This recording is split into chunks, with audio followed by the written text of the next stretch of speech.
Yes. Good evening, viewers and subscribers. Yeah, man, I'm back. I'm not going away, my people. No, I'm not going away.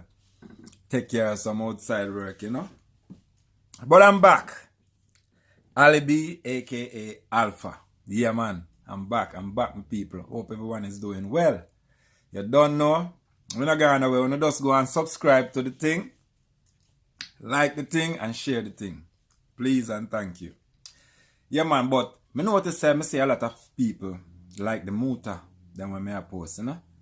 So, in the time being, I go and fix up some other videos to come out with, you know. So, like a patient than my people. Yeah, man, bless upon yourself. So, I go and go and listen to our next muta who love to listen to the muta them. I notice that the muta them get more views than any other video when I post. Yes, my people, so when I hear the muta now, until I come out with some further videos. Remember, I'll be aka Alpha. Remember to like, share, and if you never subscribe, subscribe please. One love. Yeah, man. Muta. We are tried with MUTABARUKA. Yeah, man.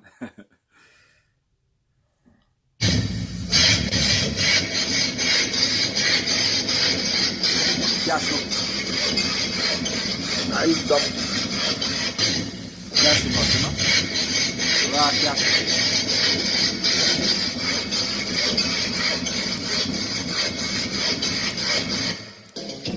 We're in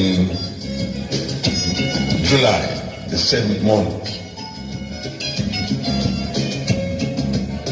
We're there with you to really go through the places. You don't want to miss this program at the night, you know, believe me, especially 11 o'clock. Put on that time there, you know. Go and go sleep until 11, or just take some matches, stick a hole up your eye until 11. You don't want to miss what we're going to play at 11 o'clock. Believe you me. Guarantee you tonight that we're going to play at 11 o'clock. When you go to your bed tonight, you go and think till you can't think no more. Believe you me. It's not only enlightening but distressing. So, go on, you stick around. Yeah, man, stick around.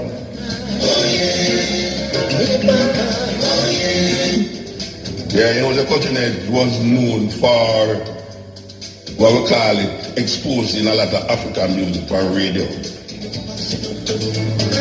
Up to now, we still not see no radio station expose the people them to authentic African music on any radio station. Yeah? If you don't listen to Irie, you might not hear no music from make on the continent of Africa. Believe you me, everything I come from America, England. 90% of the people that in Jamaica is African stock. I will get exposed to so much things. But you know, so we there now to kind of change up the whole perspective and perception of things. So we feature music from the continent. Right now you listen to West African music. And them truly play a party when you go on Ghana and them place a big party and people are moving them people on them waist. I tell you.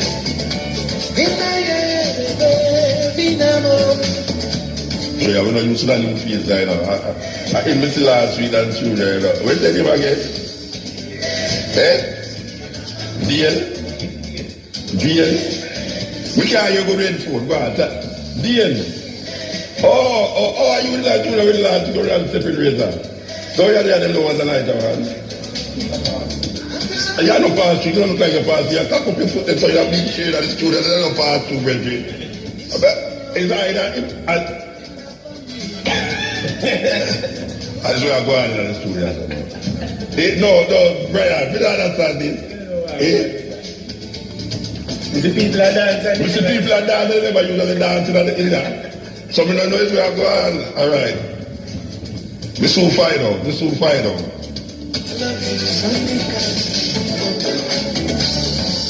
Look at the Turkey River part there, you know. Believe me, it was a wonderful Sunday. Here, Dr. Save in person. I talk about food. Simple food. Why you love I want him lady for really bring Dr. Savvy to Jamaica. As simple as they take it to the historical moment, because the first Dr. Savvy will come at Jamaica. Even though him have a kind of roots in Jamaica, but you know him set up himself in Honduras. And him is one of the herbal doctors where has proven that certain things that them say can get better or get rid of. Certain disease, them say can get rid of or get better. Him is one of them who get it rid of it. As a matter of fact, his proof was tested in the Supreme Court of America when them draft him up to say him have false allegation, not false allegation, but he was making false pronouncements that he can heal this and cure that, and guess what? He win at the Supreme Court level. So it's not a joke thing when you say Dr. Steve come to Jamaica. So why you love the one them who bring him here and who tell you say him say him come forward. You love Jamaica, man. After the program we go check him and him sit down there and say, boy, Jamaica is something else. I didn't know go down here, you know. I just between the park and the hotel, don't got carry hotel there, you know. You know, but for that look aside, you know, you see that place where they call carry hotel there. I mean, I advertise the place, you know. Even though the same people, they own the same people, but you see that hotel there, you say they open the door them to the veranda outside on the back there. Trust me, man, any tourist to that, man, suppose you don't really want to go back with where they come from. And I feel it's that like Dr. Savvy too. Because him not go nowhere more than drive from the airport to the hotel to the park and back to the hotel. And he might say, oh, we love Jamaica. But it's the feelings of the people them also help to really make people say, wow, Jamaica is like paradise, man. The people them not feel say it's paradise, you know. But foreigners believe it's paradise because the greetings and the warmth of the people them. And plus when you look outside of your hotel room, you see this blue, turquoise beach and sun and rock and may I tell you, man, it's like the same place where you know talk about in the Bible. Eden, Garden of Eden. When Christopher Columbus come to Jamaica and him land at this point, well, he never land nowhere, you know. You know, Christopher Columbus never come on the island, you know. No, him say him friend name, but the priest will come with him, you know, writing at the memoir say, and I quote it directly, but this is the idea where him say. Him say, when he write in a memoir, him say, look here, man, this is same like how you think on the Garden of Eden in the Bible. It's like he's eat this. When them lie there, let them see them eat this. Unfortunately, they never see that not Garden of Eden, the soldier them, because them never treat the sign of them right. Did you know that Christopher Columbus and them friend them were looking for gold in a Jamaica? And one of the punishment for not bringing back gold was chopping off one of your hand them. So only for tying did I walk on the place with one hand, you know, because you don't find no gold. Because that was the thing. He promised the seal of them when them take out of the prison. Them take out all the murderers them and the pedophiles and the thieves them and all the Bryans out of the prison and promised them gold and land. 3 ships put a man, you know. We never did want to travel with him, you know, but 2 promised them gold and land. Them say them prefer them on the ship and travel than sit down in the jail them in Spain.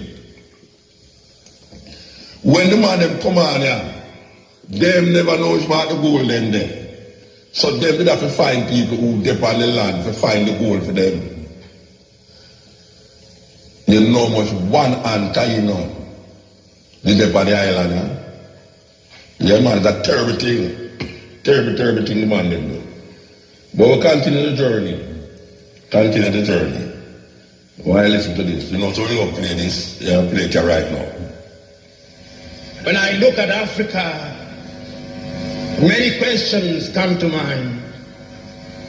Many times I ask myself, What would happen if Mwalimu were to rise up and see what is happening?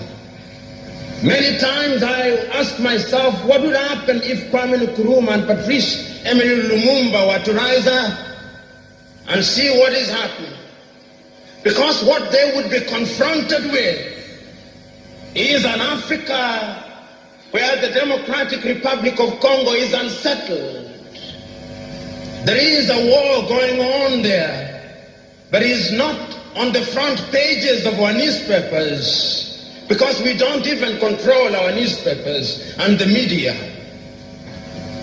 As I speak to you, the Central African Republic is at war, but we talk of it only mutedly. As I speak to you now, in South Sudan, the youngest nation in Africa, the Nuer have risen against the Dinka. As I speak to you now, Eritrea is unsettled. As I speak to you now, there is an ease in Egypt as there is an ease in Libya. In Niger it is no better. In Senegal, in the Casamance is no better. In Somalia is no better. Africa. I know my energy will never die. I need my inner peace and peace of mind. With ourselves. This is what they would be confronted with. They would be confronted with an Africa which statisticians and romantic economists say is growing, but which in truth is stagnated. That is the Africa that they would be confronted with. They would be confronted with an African which, as Professor Mlama intimated in our presentation here, is an African which is suffering from schizophrenia. He does not know herself. They would be confronted with an African whose young men and women have no interest and no love for their continent. They would be confronted with an Africa where young men and young women are constantly humiliated at the embassies of European countries and at the United States of America as they seek the almighty green card. They would be confronted with an Africa where young men and women from Niger, Nigeria, Senegal, Mali, and Mauritania drown in the Mediterranean as they seek to be enslaved in Europe. This time round, Africans are not wailing and kicking as they are being taken away to be enslaved. They are being seen wailing and kicking as they seek to be enslaved in Europe and America. This is the tragedy of Africa. They'll be confronted with an African where people have lost their self-pride. My name is Erna Hunter of Steer Town. I was diagnosed with sugar, pain, and sinus. When I heard about marvelous water, I get a bottle. So we'll continue the journey with that other place where they are now. With an Africa where young men and women from Niger, Nigeria, Senegal, Mali, and Mauritania drown in the Mediterranean as they seek to be enslaved in Europe. This time round, Africans are not wailing and kicking as they are being taken away to be enslaved. They are being seen wailing and kicking as they seek to be enslaved in Europe and America. This is the tragedy of Africa. They'll be confronted with an African where people have lost their self-pride. An Africa where Africans are not proud of their things. An Africa where in the hotels of Dar es Salaam or Nairobi, even food has foreign names. When we fry potatoes, we call them French fries, even when they are fried in Dar es Salaam. That is the Africa that they would be confronted with. They would be confronted with another Africa. An Africa which does not tell her story. An Africa whose story is told by Europe and America, the CNN, Radio Deutsche Welle, Radio France. That is the Africa they would be confronted with. They would be confronted with the young men and women who have no pride in Africa. When they want to enjoy themselves, they sing the praises of football teams from Europe and America. It is Manchester United. It is Arsenal. It is Real Madrid and Barcelona, not Yanga, not Mufulira Wanderers, not Gor Mahia, not FC Leopards. No. That is the Africa that they would be confronted with. They would be confronted with an Africa which does not enjoy the theater and drama. That Africa celebrates Leonardo DiCaprio. It celebrates Angelina Jolie and Brad Pitt. The Africa does not celebrate Genevieve Naji of Nigeria, or Rita Dominic, or Lou Jacobs of Nigeria. It does not celebrate Bongowood or Nollywood or Riverwood. It celebrates Hollywood. That is the Africa with which they would be confronted. They would be confronted with African women whose greatest source of joy is cheap grade B Mexican soap opera, La Patrona, La Mujer de mi Vida, The Rituals of Christ. Why must we remind ourselves of these realities? Because throughout the ages, the battle has always been the battle of the mind. And if your mind is conquered, then you are going nowhere. And that is why in the ages of Enlightenment in Europe, the great René Descartes said, cogito ergo sum, I think, therefore I am. And therefore, if Africans are to begin to make a contribution in their affairs, Africans must begin to think. But the question is, are we thinking? We have universities in their numbers. Tanzania has universities including Dar es Salaam. Nairobi has universities, as indeed Kampala, as indeed South Africa, Johannesburg. We have all these universities. We have yes. But our roads are not being made by Tanzanian civil engineers. It is the Chinese who are present in this assembly who are making our roads.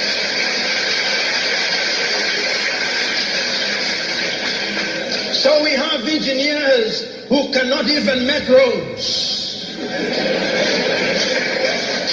We have doctors whom we have trained. But when we are sick, particularly if we are of the political class, depending on who colonized you, if you are colonized by the United Kingdom, you rush to London. If you are colonized by the French, you rush to Paris. If you are colonized by the Portuguese, you rush to Lisbon. And if you are colonized by the Spaniards, you rush to Madrid, Spain. And recently, because the Asians are beginning to get their act together, we run to India.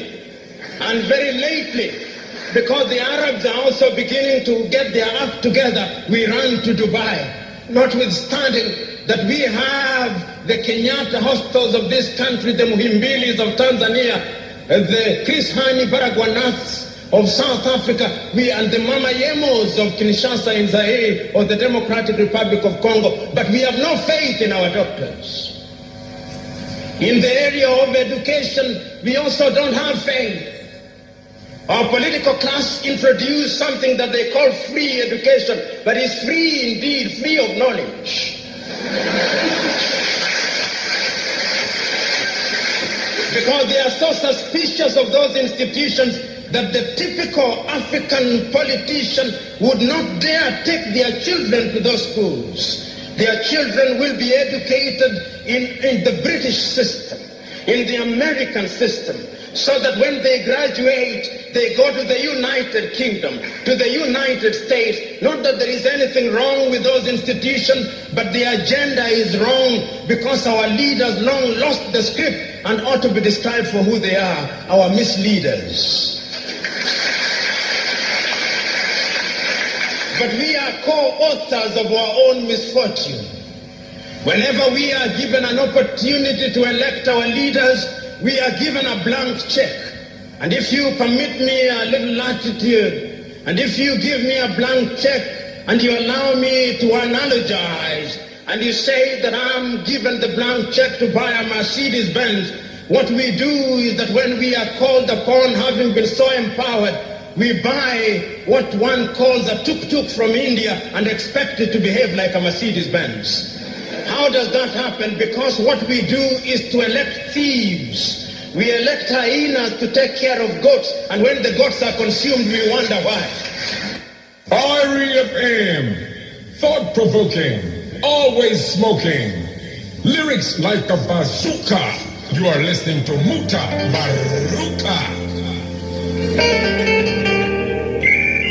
No, that table we just play a while ago. We're going to play a version to it at 11 o'clock. Totally different, but almost I deal with the same themes. You're going to be surprised. Trust me, you're going to be surprised. Brand new music from third world. You know, when you music, we talk about people like Al Brian now and most young people out there. I don't know when you have music, listen to this. You can hear still. And they make the music like the music they didn't hear before, you know. And the one they didn't hear before, they totally off. But because they don't know thing more than the machine, they just suit him vibe with the machine and call 10 man to sing on the same rhythm. And then it does get big. And then he become ambassador for Jamaica and go around the world and make millions and come buy BMW and whatever them are buying nowadays. And get all of the girls then and have selfie and Galaxy X6 and 10 and have hood over them head.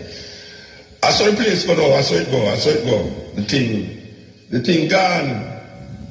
But we're not run with it. We're not run go to it. No man, we have become it. Yes, it's anything we God make it go on, you know. But we have become it.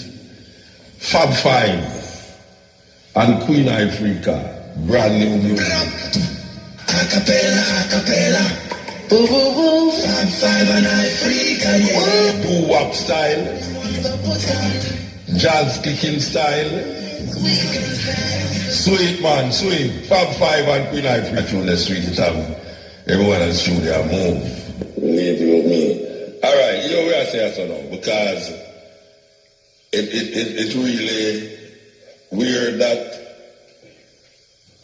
since the killing of the 9 people in the church, that after that 7 black church get burned down. And they want to blame it for lightning. When I tell you, say, I bet a white man burn down your church and God lick it with lightning. You know, because there's something dangerously wrong. If God love his church and he lick it with lightning and burn it down. I bet a white man burn down your church and lightning. You think I joke? You can't imagine me have a church and lightning lick it, man.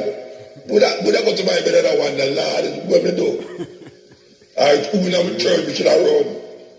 Is that serious thing, you know, because no, you know what, pray to God and God will lick you with a lightning, Rasta. You understand? Imagine you give your life to God and you devote it to God. And you still like you have a TV and lightning just come here and lick you. Rasta, I'm burn down your house. No, sir, I bet a white man come burn down your house, sir. Trust me. Because we expect it of them to do it, but we don't expect God to burn down by you to be a prayer to him, so man. No, man, I tell you, but it's a weird thing. It's a weird thing, you know. The people must say lightning, but don't get the same church, you know. Lightning just take church, it's just like in the space of a week, you know.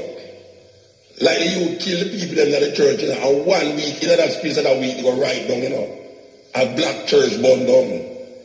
No, sir, and them say lightning. When the people have the new report that say lightning, and some people have said lightning, what? Lightning? How about you say about lightning? You know, see, so people, a whole heap of people want to believe, say, some white supremacists do it. A whole heap of people, black people, want to believe that some white supremacists burn it down.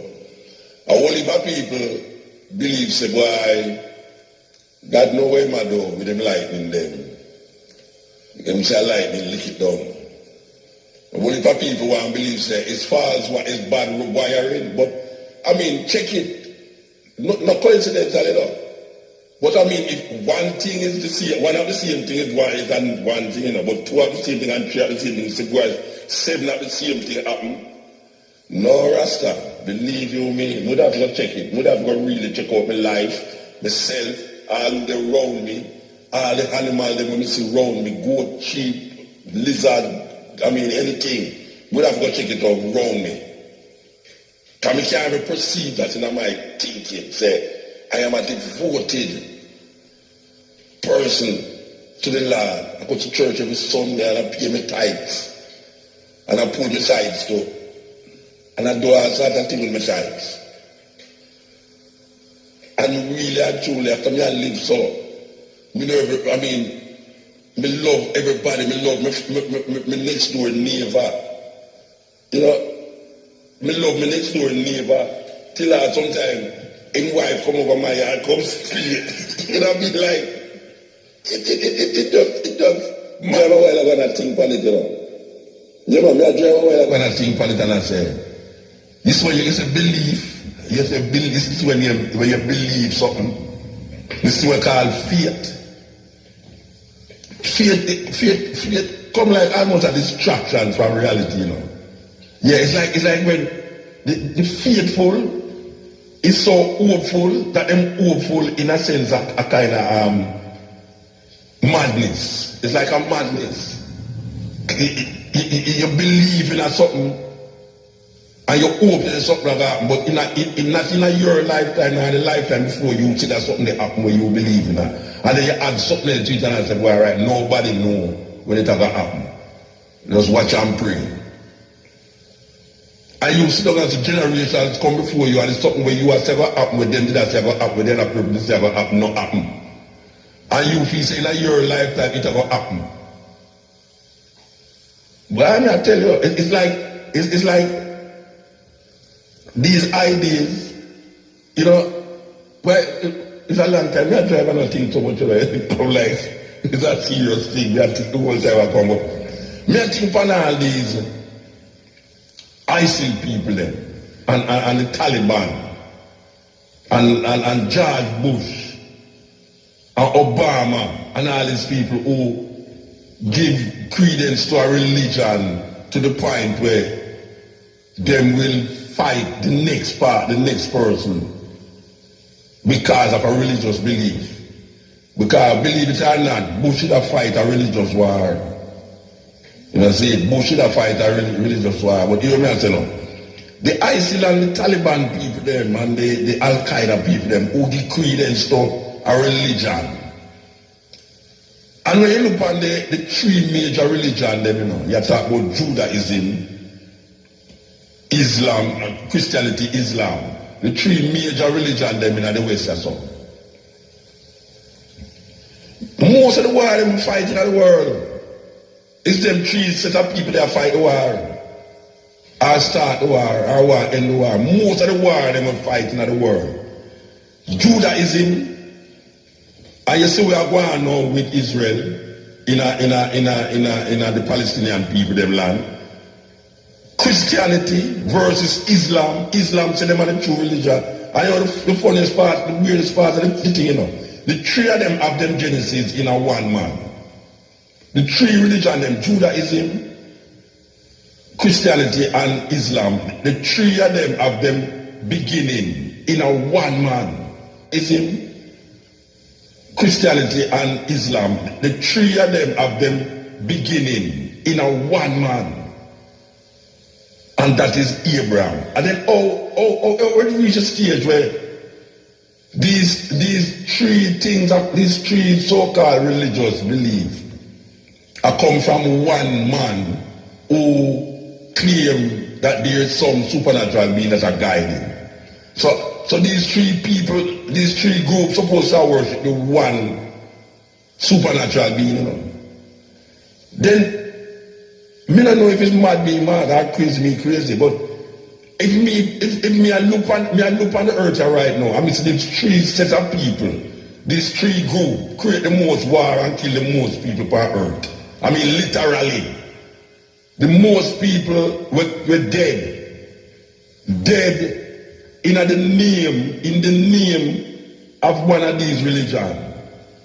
From time it was created, from Judaism was created, where Judah is in the name of Yahweh and thing. You must go in our city, and if the people them, it's a weird thing, you know. If the people them, when you go in our city, if the people them don't believe in the God where you believe in, kill the mother, the father, the picnic, the dog them, and burn down the city. As that the book said, as that the book said. Let's talk about the three major religions now, you know. The first one, what them call Judaism.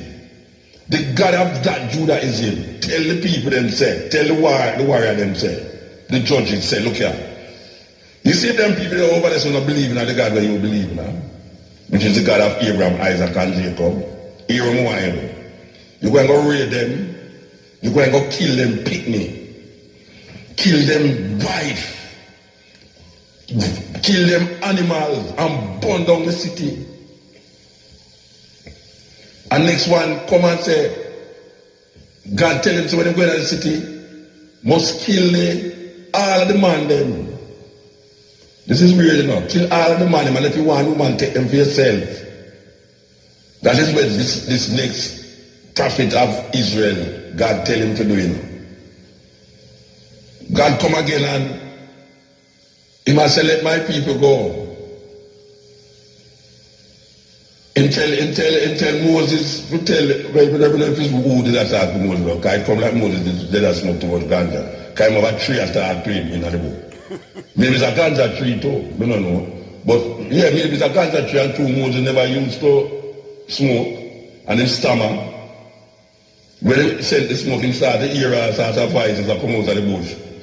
Moses take off your shoes, because when the place where you stand it, Muta used to walk there. It's a serious thing. But three religions, you have wars, more wars and wars. And all them win, like God tell them, say, look, I see the land over there, so, flow with milk and honey, go and go kill all the people, them and take the land there. You see them people over there, so them not believe in your God, kill them. This is Judaism. They don't come down to Islam. Islam wreak havoc over the place, even through Africa. The belief in this Islamic thinking.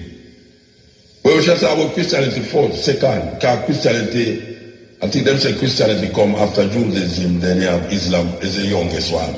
But Christianity come in the name of Jesus. The amount of things you're going on in Europe, one of the biggest atrocity in the world ever say is chattel slavery in the name of the God and the Pope of Rome.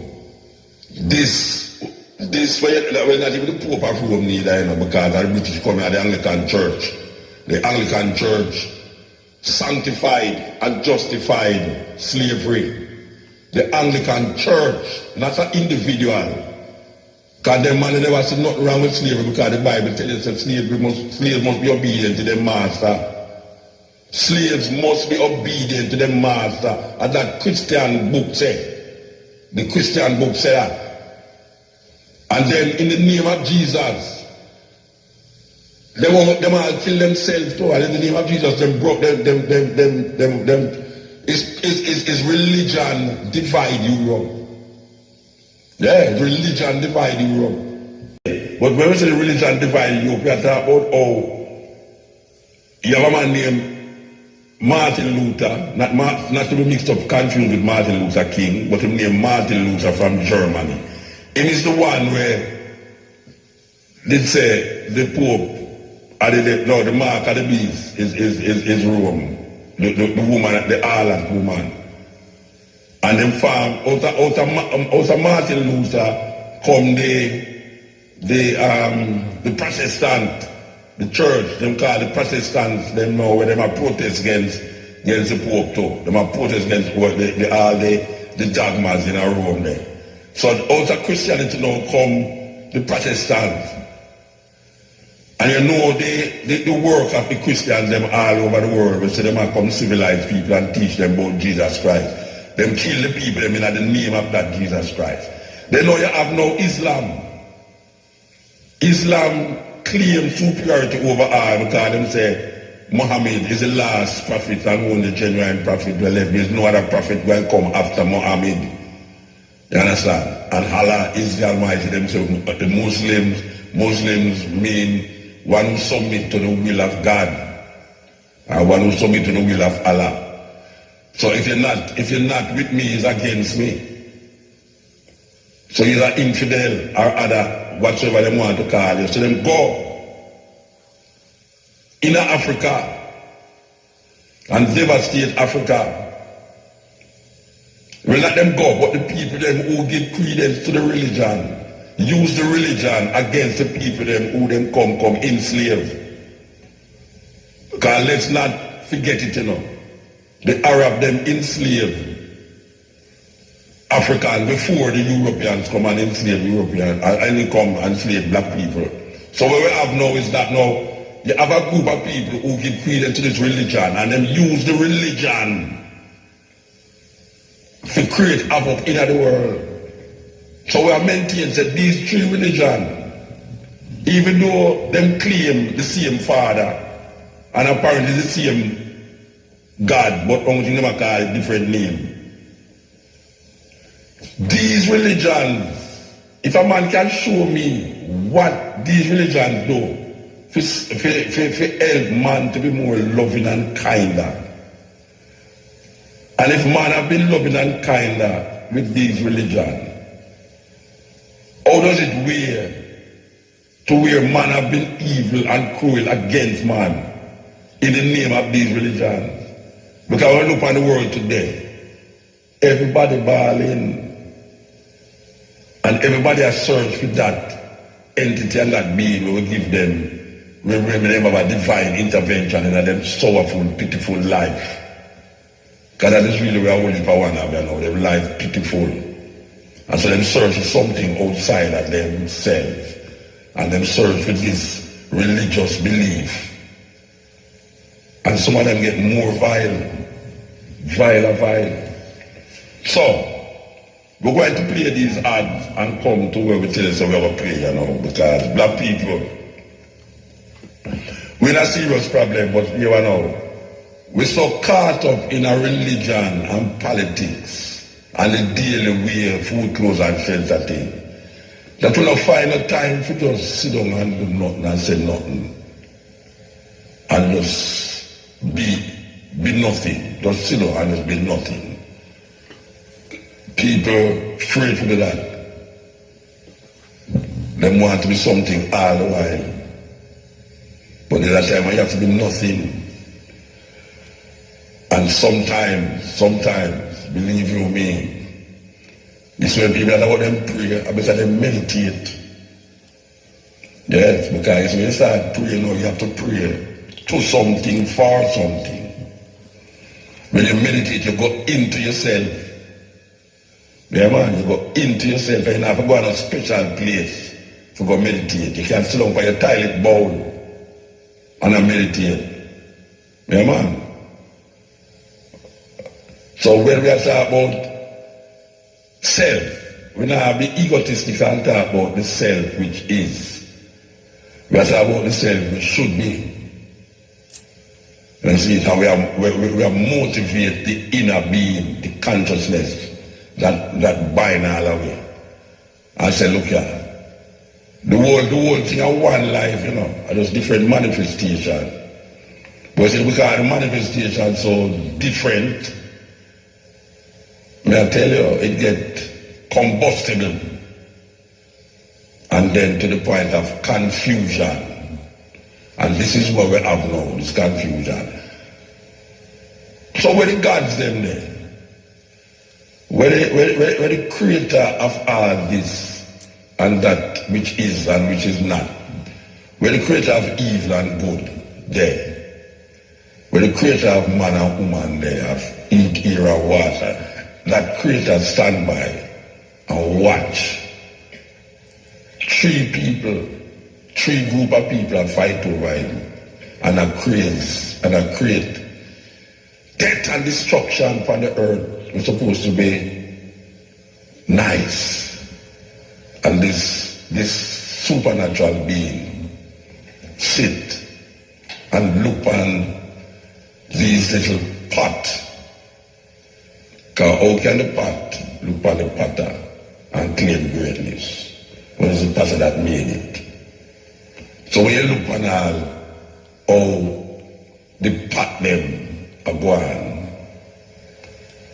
and always the world I get devastated by not by nature devastating it, not by the wind or the fire or the water, because the destruction of all the things I said as now is man. I create all these things. Man, I create disturbance in the atmosphere. All the poison you see, a man, I create the poison. So when you talk about sin, a man creates sin. Because all the things that is anti-life is sin. Anything where is anti-life, in a religious perspective, is sin. But people create things that is not of life and put it in a them religious belief. When you see a man now say, thou shalt not kill, and then they turn around and say, when it said thou shalt not kill, it don't mean goats and pig, it means thou shalt not kill man. So this being will give this commandment, say thou shalt not kill. Even I'm all powerful, almighty, all thing, and make all life form. You tell me say him only mean don't kill man? No, sir. That's limited. That's limited, man. If the all-powerful, almighty full being said, thou shalt not kill, and is giving man this commandment, thou shalt not kill, the only way it could have only really mean, thou shalt not kill human being, is if it's not no supernatural being said, or it's not no divine entity say, because there's no way. I mean, I talk for divine entity, though, as I say, I mean, as a human being and a master, so there's no way. The divine being will me accept as a creator of all things would have said, thou shalt not kill, and it's only talk about human beings. When I said, thou shalt not kill to human beings, it might talk to only, thou shalt not kill human beings. Serious thing. This is the cutting edge on RFM. Let me hear your short allowance. This is connected at this 2015 CPL T20. Hey, Joe.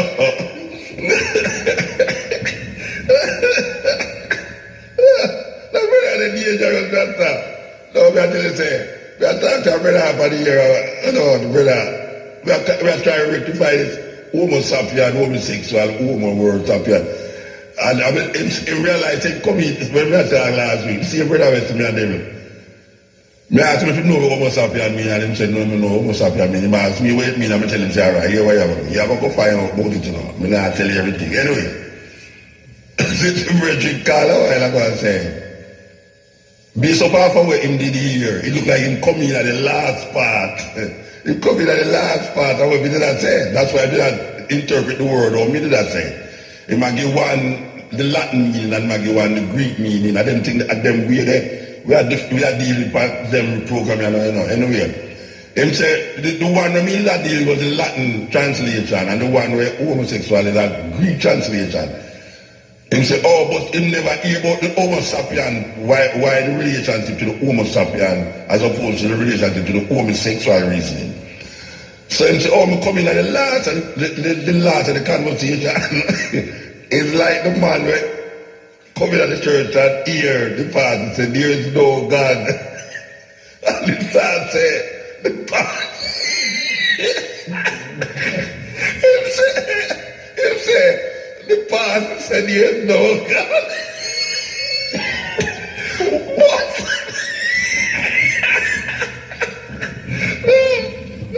I go home. can't hear them because we are laughing so much. Because we can't reach the last part of the joke.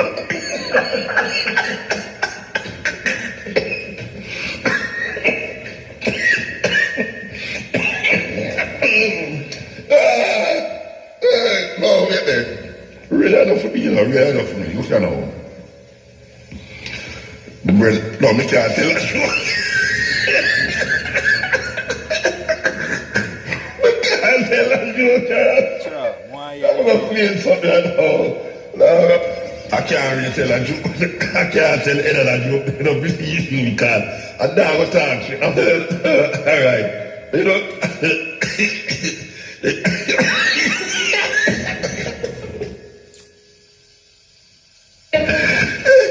alright, you know. We're going to sleep also going to play. We're going to play sleep. I think that tape is about 12 minutes. I can get 12 minutes was a laugh half here. Okay, so here's what we're playing now. Listen to this. Hi, my name is Stan, and I've been watching the Black Power community for the last 100 years. I just noticed that you guys have been having some problems figuring out what to do about me. You see, I'm a cracker. Yeah, the white man. The guy that has been running the whole world for the last 2,000 years. Well, the reason that I stopped by to speak with you today is to help. I've been watching you guys fight over gaining real black power, and thought I would give you a few pointers. Since we white guys have been running things since we invaded Africa, I figured I would lay out a blueprint to help you achieve your objectives. Might as well use a plan that works, right? Besides, it beats the backward, no progress, mistake repeating methods you people have been trying for the last 400 years. So I knew all of you needed some help. Especially after Barack Obama got into office. He's a great guy, but a black man in a white man's house ain't really saying much considering all the hell you people have been through. Don't get me wrong. In many ways I know you were happy to get at least one black into office. This is good when you want to run politics, but ruling the world is what we white folks specialize in. Have you ever heard of the Illuminati? Well, that is the kind of coordination you are going to need to begin taking over the world. Okay, let's get started. Today, I am going to give you 3 things that we did to take over the world. You can use these 2 and begin to gain real black power. Number 1. The first step to taking over the world is unity. I know you have heard of this before, but black people seem to really struggle with this one. You just don't seem to get it. You would rather fight against each other instead of your enemies. This is bad business and you will never get true freedom doing things this way. Instead, do what we did to gain power. We divided and conquered entire countries based on their differences, while holding true to our similarities. I am white. There is no changing that. My God-born tendency is to preserve my own. Nothing is racist about that. It is just common sense. You people are the stupid ones, going around trying to love everybody but yourselves. We kicked your asses here in America for over 400 years, and you still go around talking about Jesus loves everyone. While you've been doing all the praying and jumping around, we have been buying up the world and making laws you have to abide by. No offense, but everyone else has unity but you. I mean, look at the business in your neighborhoods. The people that control it don't even look like you. In fact, everyone who comes to this country sets up a business in the black community. The Koreans, the Indians, the Chinese, the list goes on and on. Aren't you tired of letting these other people supply all of you?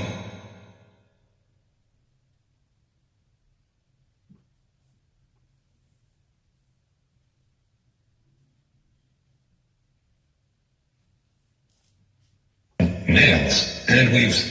The one thing they have that you don't is unity. Number 2, once you get unity, you are going to need to get organized.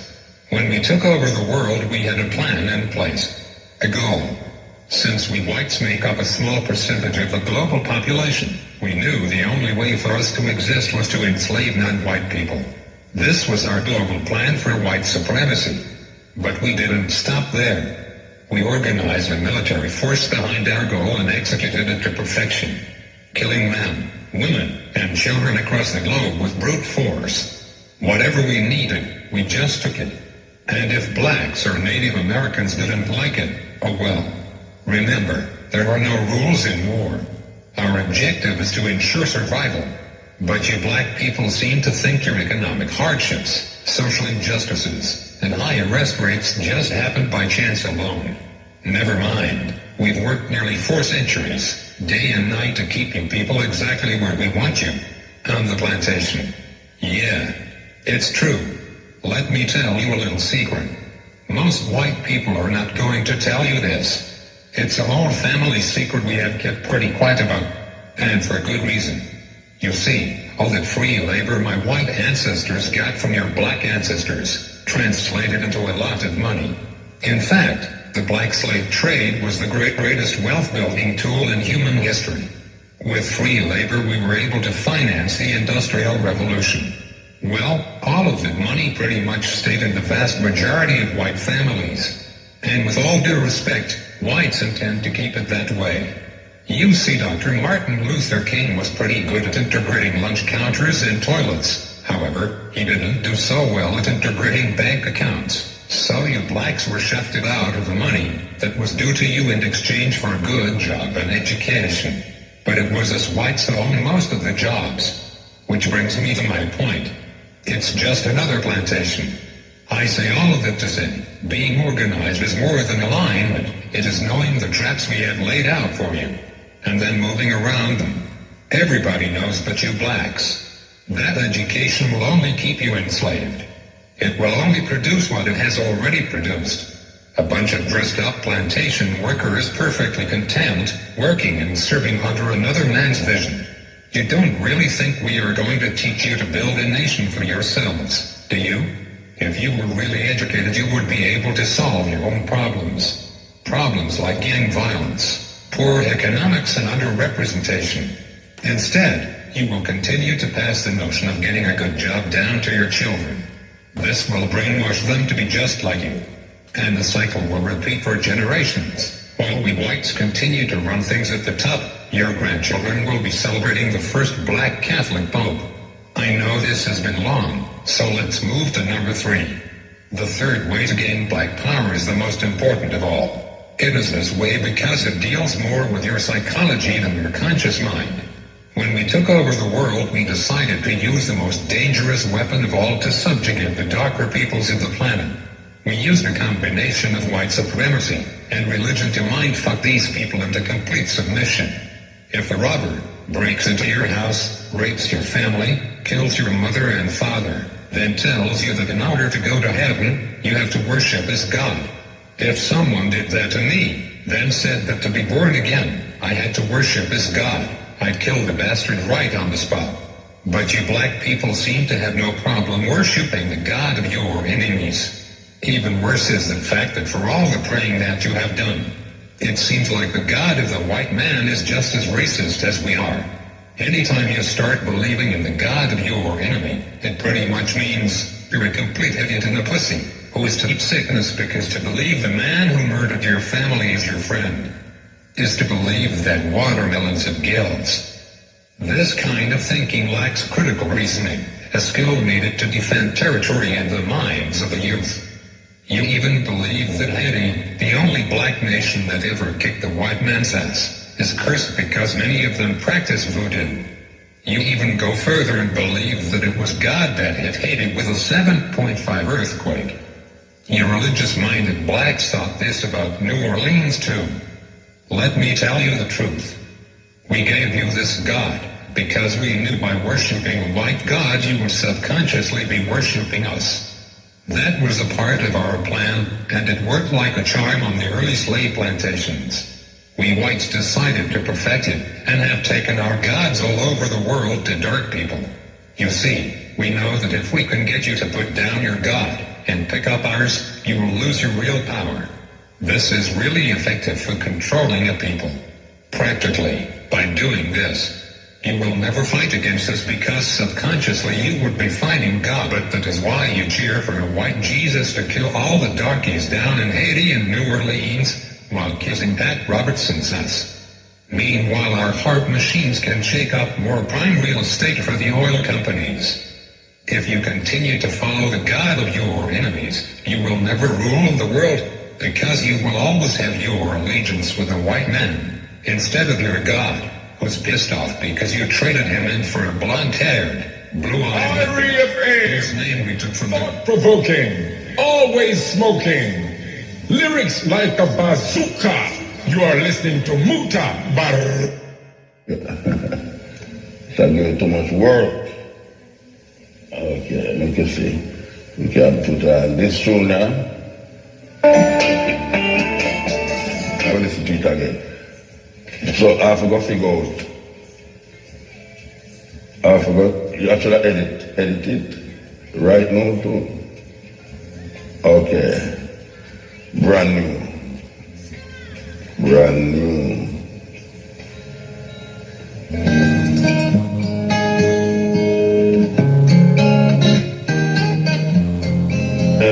16th and 17th, particularly the 17th century, Europeans were enslaving and had for some centuries been enslaving people both of Africa and of the New World.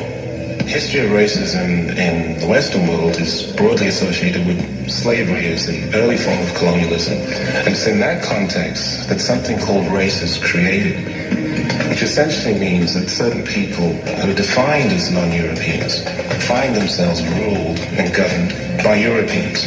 For people in America in the 17th and the 18th century, race was a fact of life. And I think that racism is something that comes out of that interaction of necessity. This isn't people cooking up racism in their laboratory or in their study and then going out into the world to apply it. In a sense, white people, and blacks and Indians, worked out their ideas of race in proximity with each other on the hoof. The British don't become slave traders and slavers because they are racist. They become racist because they use slaves for great profit in the Americas and devise a set of attitudes towards black people that justifies what they've done. The real engine behind the slave system is economics.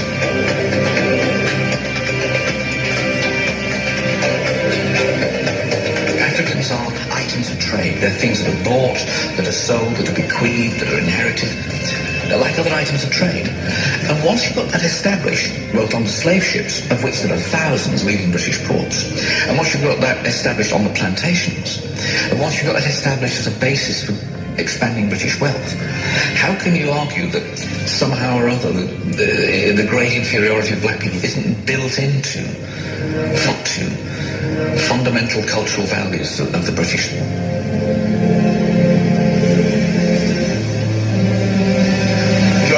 Was perhaps the first English trader to actually kidnap slaves from Tagrib, which is a couple of miles from Freetown, and forcibly took slaves away from Sierra Leone.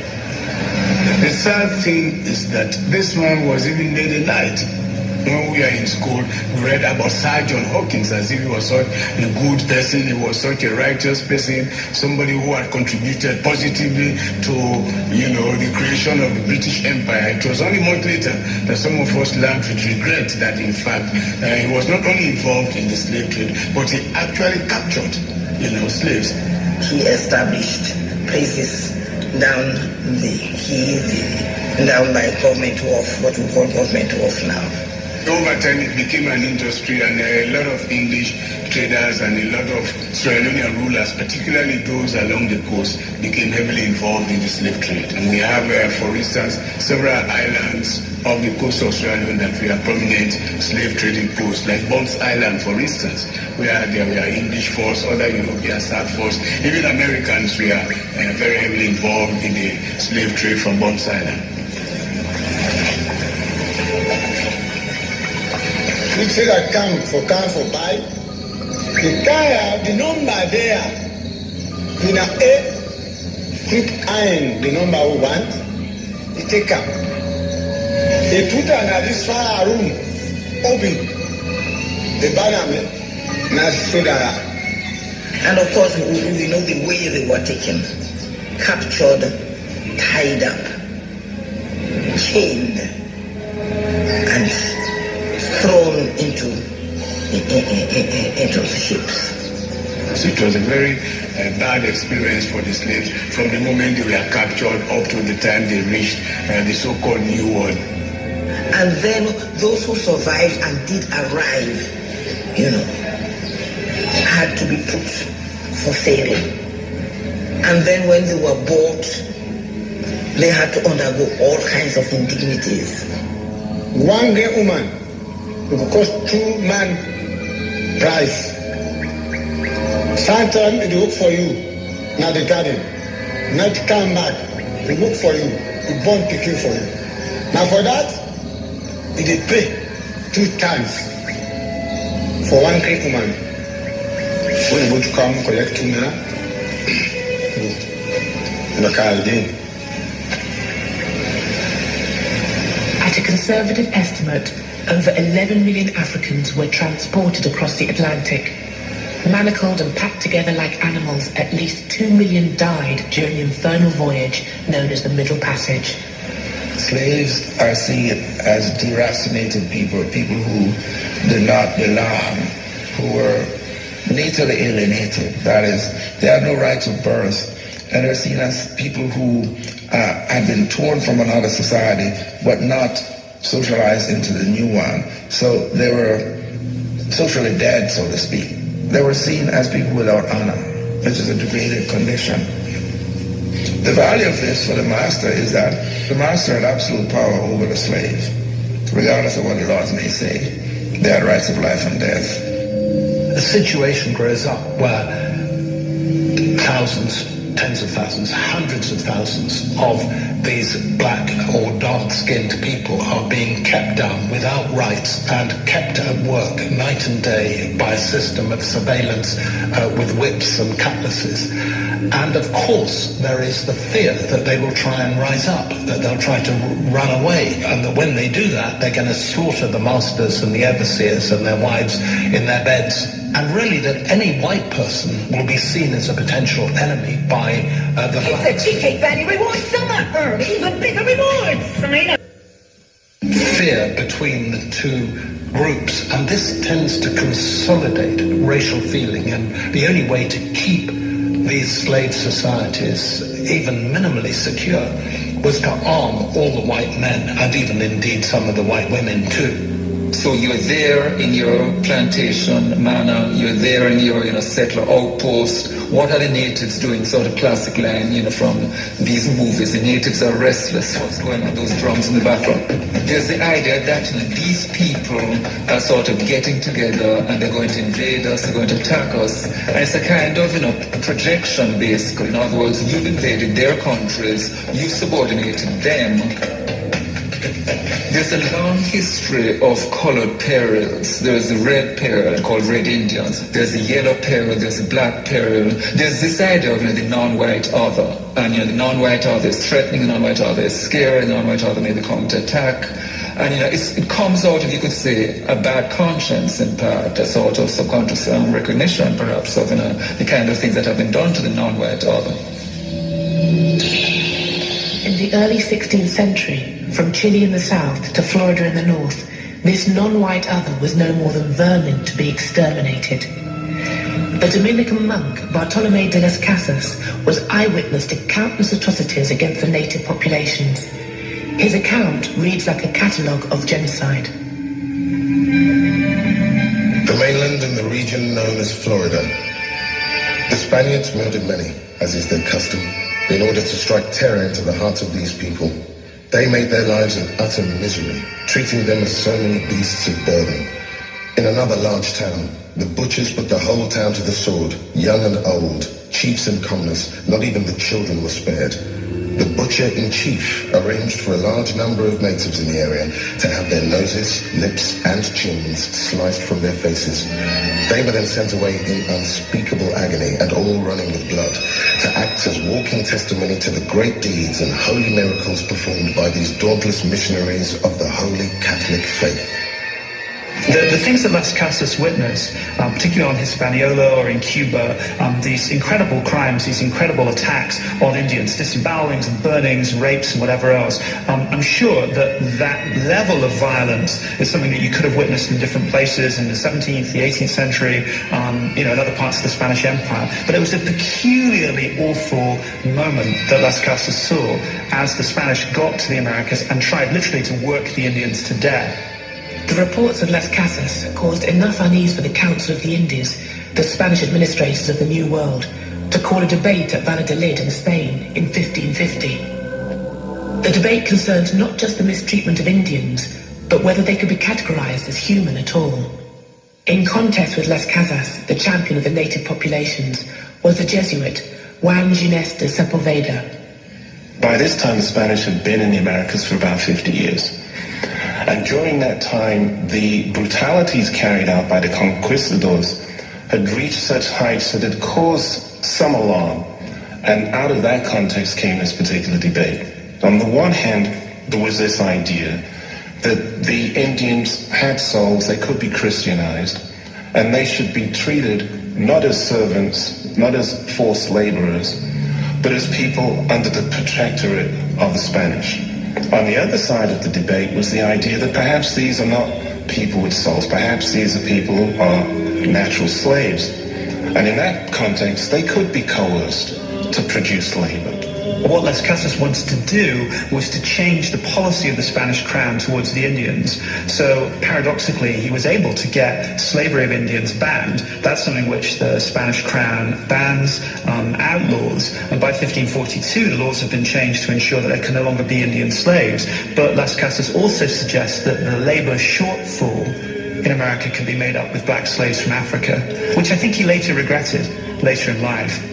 It's a key moment insofar as the reflection on the system that produces race is there in that debate. The system that produces race, which will produce race over the next 200-300 years, is that colonial system, which takes this diverse range of peoples and defines them as Indian, forces that category on them. And it's in that context that you begin to see two things that go hand in hand with the development of racism.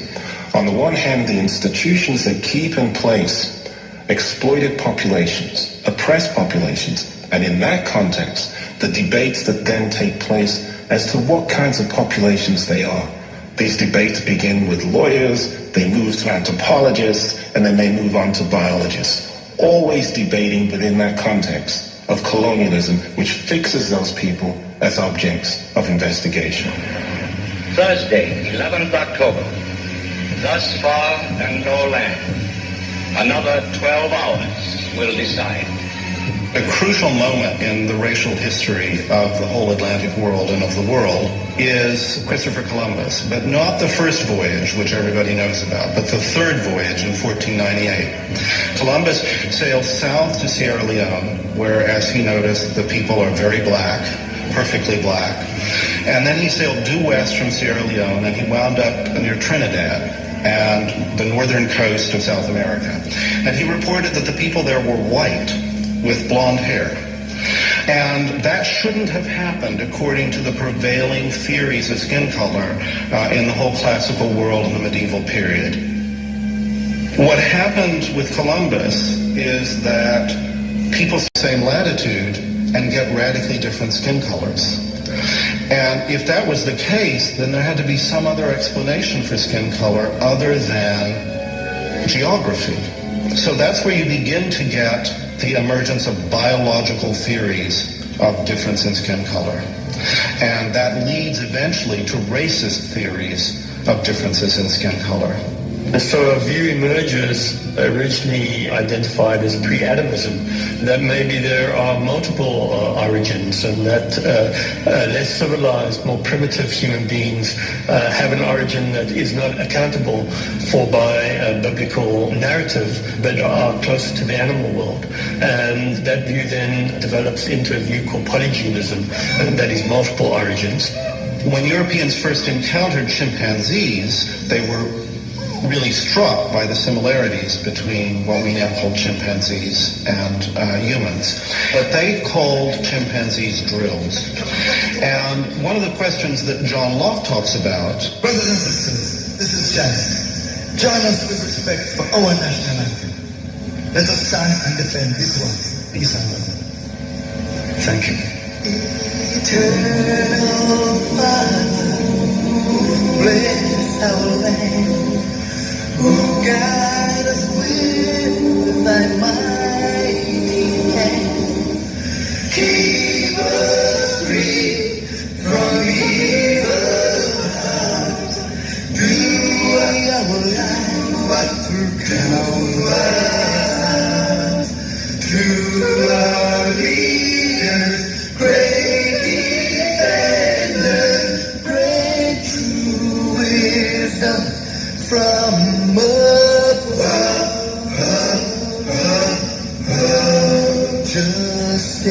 Justice, truth, be ours forever. Jamaica, land we love. Jamaica, Jamaica, Jamaica, land we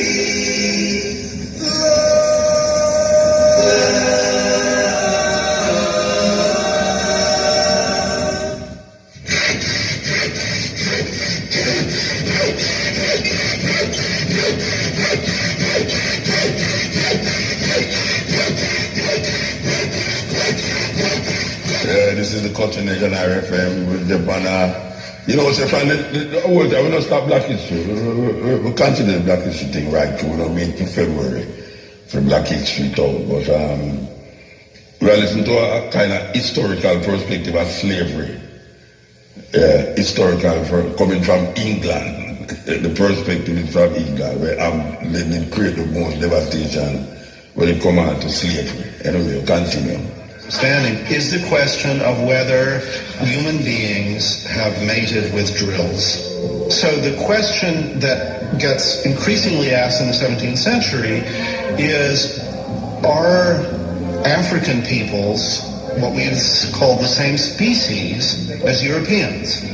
And Locke has real questions about whether we can say that they're the same species or not. And one of the explanations for African people that you start hearing in Barbados, for instance, the English colony on Barbados in the 17th century, is that black Africans are produced by the sexual union of a chimpanzee and a human being. So they're not really human, they're half animal. And this gets bound up with a whole series of prejudices about the animality of Africans, their bestiality, their sexuality is animalistic. Even in the 20th century, you get all sorts of claims about jazz music being animalistic. These are prejudices that begin to be ingrained in European culture in the 17th century in the context of what we think of as major scientific or philosophical texts. And literary texts too. In The Tempest, whichever way you interpret Caliban, Shakespeare's weird hybrid reinforces the idea that slaves are not fully human. Shakespeare doesn't quite know how to figure the hewer of wood and drawer of water. Is this the working class? Is this the proletariat? Is this the African? Is this the savage? Shakespeare doesn't know, and he creates Caliban.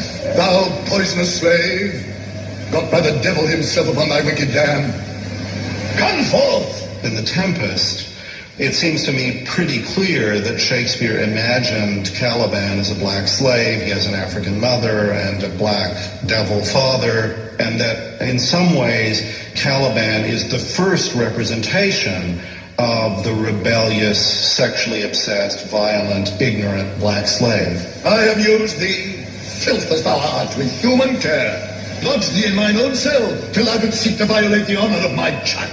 What is being done? Thou didst prevent me.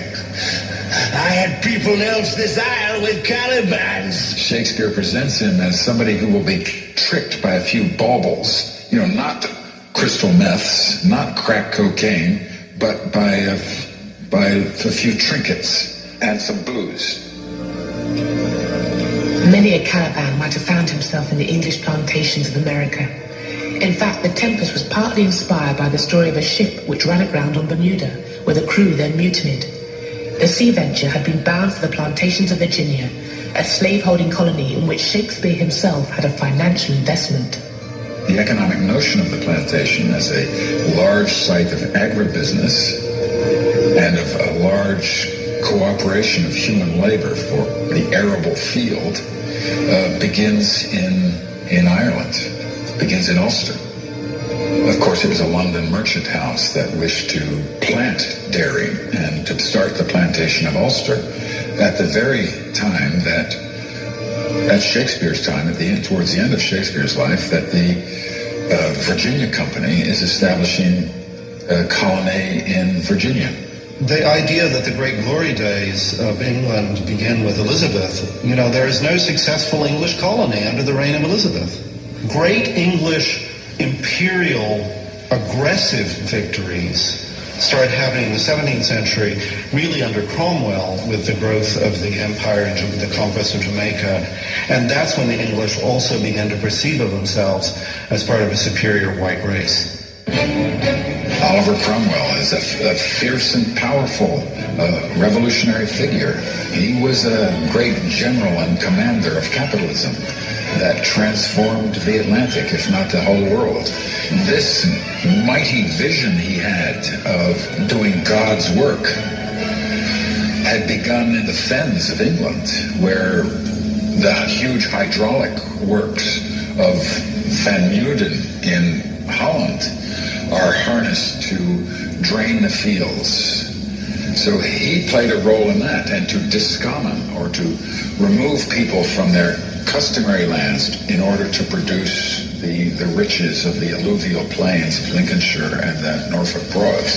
He then transforms that interrelationship, shall we say, of water and land to crossing the Atlantic and to establishing the sugar plantations. He doesn't do this alone, of course. He does it with a class of people.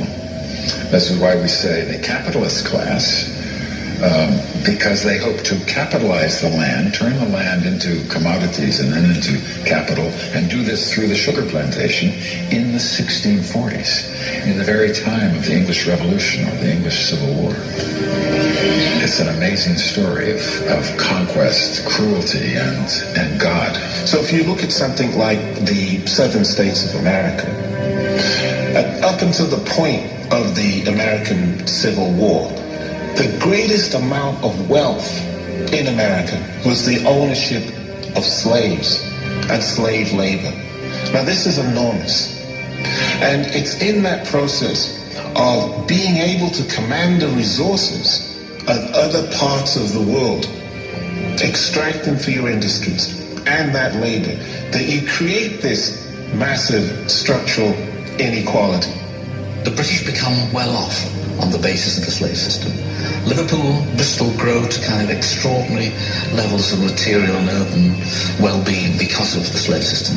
Lloyd's of London, the Bank of England, Barings Bank, Barclays Bank, Lord Harwood at Harwood House, stately homes left, right and centre, are absolutely rooted in this slave system. But it's a slave system that needs a justification. That is the kind of racist element in it. But the real rationale for it is profit. The sort of laundering of slave profits as opposed to simply the relocation of them in economic enterprises is, I think, a very important part of the modern development of Britain. For example, I always think of Bristol, the development of Clifton and so on and so forth, absolutely tied to the slave profits from the 18th century, early 19th century slave trade. Slavery as it existed in parts of Europe prior to this period of the Atlantic slave trade was not particularly color-coded. Yes, the slaves in Western Europe might be Slavs, but, others had the same skin color, and you couldn't tell by looking at somebody whether he was a slave or not. But, by the time you get to the West Indies in 1700 or something, you can tell by looking at somebody whether or not he or she is a slave. The ancients, by and large, did not suffer from that form of race identification and slavery based on race, but they had their own version of it, which was that all foreigners, all non-Greeks, all outsiders, in principle, could be enslaved legitimately because they were inferior. It's not just people who are not Greek who are regarded as inferior in this sort of unalterable way, but Greek men regarded Greek women in somewhat the same way. So if you are male and Greek, you belong just by that very fact to superior categories. To begin with, racial feeling can take simply the form of aversion, of dislike.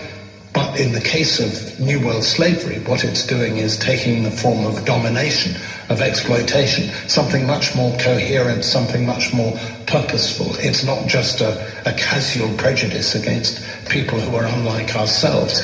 It's a determination to use those people who are unlike ourselves. So it's this that creates the more intense racial feeling that comes out of the widespread adoption of slavery in the plantations in the Americas. In antiquity, defenders of the institution of slavery didn't rely on ideas of racial inferiority or skin colour to justify it, but the ideas of one of the great thinkers of antiquity, who was much quoted in the Valladolid debates, would be adapted to the context of New World slavery. Aristotle, if I could use an awful phrase, is the nigger in the woodpile, because his views were looked back to from the later medieval period onwards and cited because Aristotle was regarded as, though unfortunately he wasn't a Christian, he lived too early, nevertheless he was the next best thing. And if he said slavery was a natural phenomenon, then it probably was. But it's very important to be clear that Aristotle was not speaking in terms of external racial characteristics, color. Genesis chapter 9, verse 25. And Noah began to be a husbandman, and he planted... An authority even greater than Aristotle's was invoked to justify slavery: God and his good book. Genesis chapter 9, verse 25 was interpreted by Christians as divine authorization for trafficking in slaves and the ownership of plantations. Well, this is kind of a funny story, and from our perspective it seems sort of ridiculous, but this was taken very seriously indeed. After the flood, Noah gets out, there are still waters all around, and so Noah decides he's going to set up a vineyard. Noah gets drunk. He has 3 sons, Japheth, Shem, and Ham. Ham goes into Noah's chamber while he's lying in this inebriated state, and then takes off the sheet, looks down at Noah, and then calls in his brothers. And Ham, the father of Canaan, saw the nakedness of his wife. He says, look at our father who's lying naked, and tries to get his brothers to laugh. When Noah comes round from his stupor, he's furious, and he pronounces a curse on Ham's descendants. And he said, cursed be Canaan, the servant of servants shall he be unto his brethren. So he says that Ham's son, who's called Canaan, will from then on be cursed in perpetuity, and he'll be a slave to the other 2 brothers, Shem and Japheth. The curse of Ham was not specifically black from the beginning. There was a medieval writer representing the lords of the manor saying that peasants are the descendants of Ham, and that's why they have to serve. The word slave originally originated from Slavic, and these were people who had been captured on the eastern frontiers of Europe. It was not until about the 15th century when the Portuguese in West Africa began to specifically identify Africans with the curse. But the idea is that one branch of the human family has been enslaved because of this curse, which Noah pronounced on Ham. It's a kind of one-size-fits-all oppressors story, because you can decide whatever group it is that you want to enslave or oppress are the descendants of Ham, and therefore you have a biblical justification for your mistreatment of them. Christianity it does different things at different times. In other words, there's certainly a strand of thinking in which people justify slavery by arguing that it's bringing people in Africa into Christianity and so forth.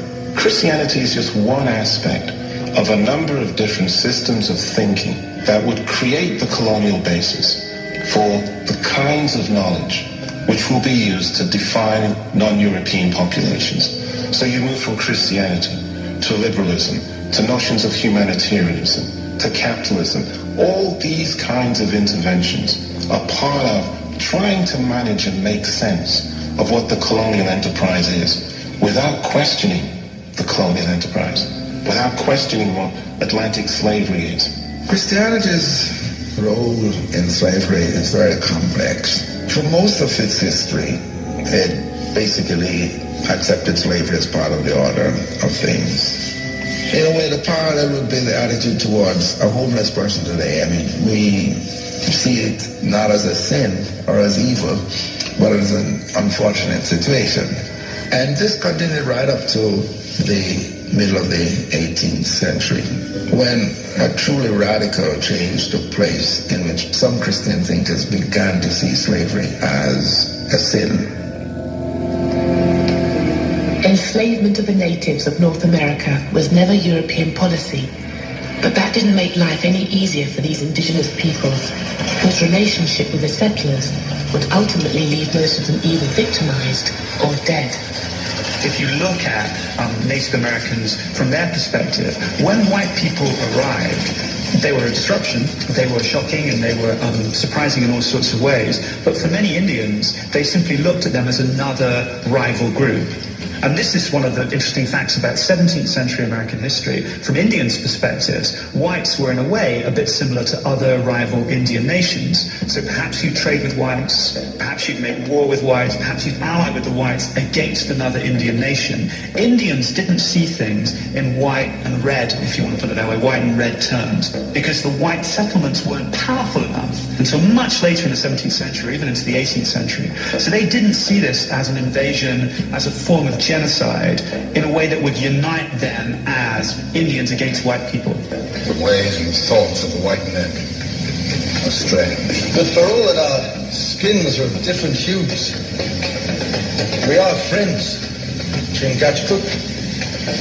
You could talk about the 18th century as a 100-year period in which Indians increasingly realized that the battle is between them and white people. And in 1763, when it became clear to a host of different Indian groups in the Midwest that the wind was changing, they launched a rebellion. It was led by an Ottawa Indian named Pontiac, laid siege to the British fort at Detroit. He didn't succeed in destroying the fort, but he got the people there very scared indeed. And it made London aware of the problem of managing Indians, especially in the Midwest. And one of the most extraordinary things that happened is that George III declared in the autumn of 1763 a line of proclamation, that's what it was called, a line of proclamation which forbade any white settler from settling beyond the Appalachian Mountains without his explicit permission. So effectively the idea was to put the brakes on white settlement to preserve British trading relationships with the Indians. But of course the irony here is you've got tons of white settlers moving to America looking for land. So in effect, in 1763, this royal proclamation creates a new tension between ordinary white settlers on the ground and the Crown. And it's definitely one of the contributing factors in the American Revolution. White settlers believe after 1763 that the British government doesn't support them and instead it backs the Indians. And after the American Revolution, or in the process of the American Revolution, the gloves really come off for white Americans, and then the United States is not an Indian-friendly nation in the least. Native Americans were in an impossible situation. Side with the British, whose stronghold was Fort Detroit, and they risked the wrath of the rebel colonists based in Fort Pitt. Side with these Americans and their militiamen, and they would invite merciless retribution from the British. And as for trying to stay out of it, even if you were in Pennsylvania, a state founded by Quakers upon principles of Christian brotherly love, this too could have fatal consequences. Now, one group that didn't pick one side or the other were the Moravian Christian Indians, who were gathered in three little communities, the most important of which was called Gnadenhutten. These Moravian Christians, there are maybe 100, 150, had tried to stay out of the war. They weren't hostile Indians. They had adopted many of the customs, the equipment, the technology of white people. They read the Bible. They sang hymns. They were, to all intents and purposes, the dream model of people back in the 17th century who wanted to convert and civilize Indians. And then a group of Pennsylvania militiamen arrived. when they had taken everything that they had that could be construed as a weapon, tools, axes, whatever, that the Indians had, which could be used against them, the militiamen got together and decided to kill every one of them. So every single Indian, in fact the majority were women and children, I think there were around 30 men, so the rest, 60 or so, were women and children. All of them were massacred. They were brought in pairs to a hut where they were hit over the head with a Cooper's mallet. And their brains were dashed out without any regard to their obviously being non-combatant. And at the end of the massacre, the white militiamen who committed it melted away. There was never any legal action taken against them. And their argument was that these Indians had tools with writing on them, or they had books, or they had implements they could only have stolen from white people. And that's the tragedy or the irony of all of this. In a way, the things that showed that those Christian Indians were civilized were used against them because these militiamen couldn't believe they belonged to them. But I think that's a tremendously evocative story for Pennsylvania, because what began as this noble experiment with white people and Indians living side by side had now turned into this most grisly kind of race war, in which the distinctions between good and bad Indian are totally erased. It goes back to one of the problems, I guess, for Americans, white settlers. What does it mean to be an American? What is there about America as a place which defines the people that live there? When the Boston Tea Party took place in December of 1773, this protest against the tea taxes which are being imposed by London, and you get these patriots running onto these ships of the British East India Company and pouring the tea into the harbour. They dressed as Indians. Now that to me is tremendously interesting, because they dressed as Indians to prove they were American. It's as if when you get past the stage of mastering Indians militarily, they become incredibly useful culturally in articulating Americanness, the idea of being American. And there's a reason why there are cars called, the Cherokee, or the Pontiac. I mean, you line up the major Indian leaders, line up the major Indian tribes, and you can probably find a vehicle or a weapon named after one. The Apache helicopter, Tomahawk missile. You don't have to look very far to find that kind of connection. And many people pointed out the Indian appears on the nickel, but the African appears on no coins. And so the Indian was sort of a symbol of America in a way. The full destiny of America was to be civilized, and Indians were to become civilized or they were to die out. But they still identified with America in a way that Africans could not be. The one thing that comes to mind, looking at it over a long period of time, is that one of the main distinguishing features of black-white relations in the United States has been the idea of the so-called one-drop rule. Purity of blood. To be white, you could not have an unknown black ancestor. It wasn't always enforced, but this was the rule. Indian blood and intermarriage with Indians, going back to John Rolfe and Pocahontas, was not taboo.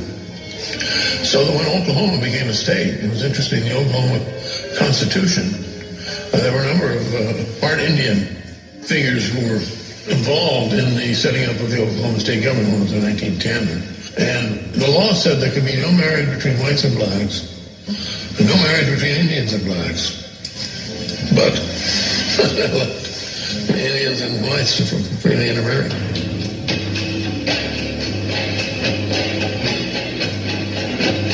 The mid-18th century is considered a pivotal historical moment, where the Enlightenment dream of the brotherhood of man, championed by philosophers like David Hume, Voltaire, Rousseau, and the encyclopedists, came to prominence.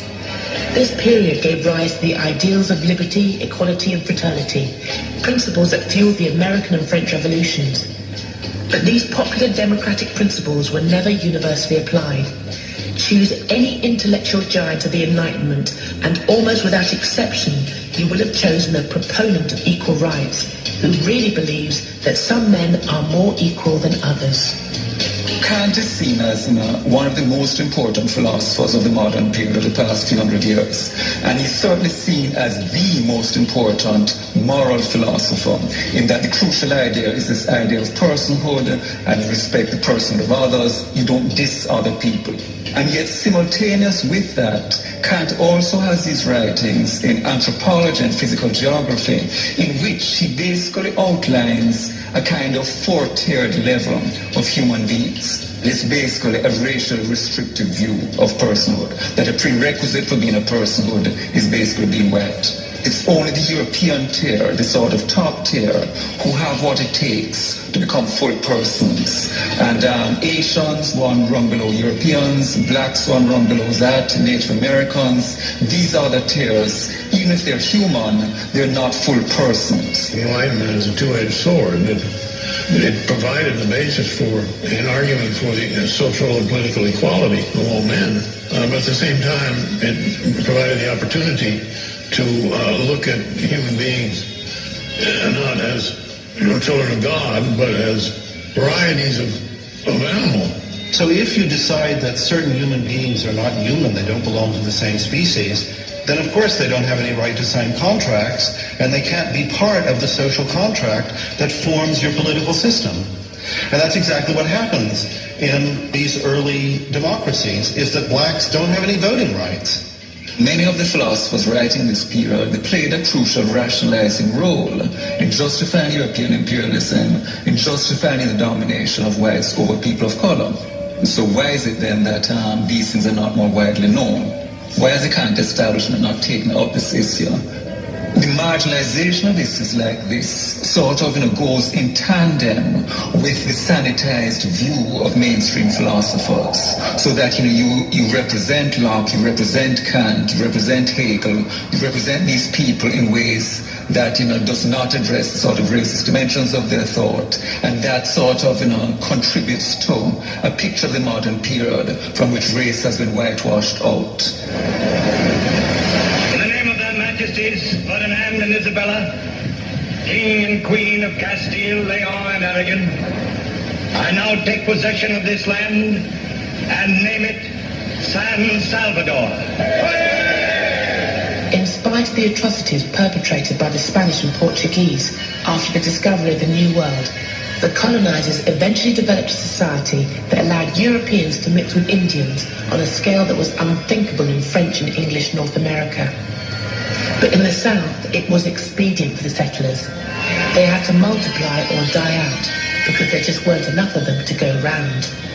The Spanish had a very different understanding of the Indians than the British did. I think from the earliest moments of settlement, Spaniards tended to regard Indians as people that they could fold into their social system. Not because they were nicer people, the Spanish necessarily, but because for a variety of reasons there were fewer white people in Spanish America.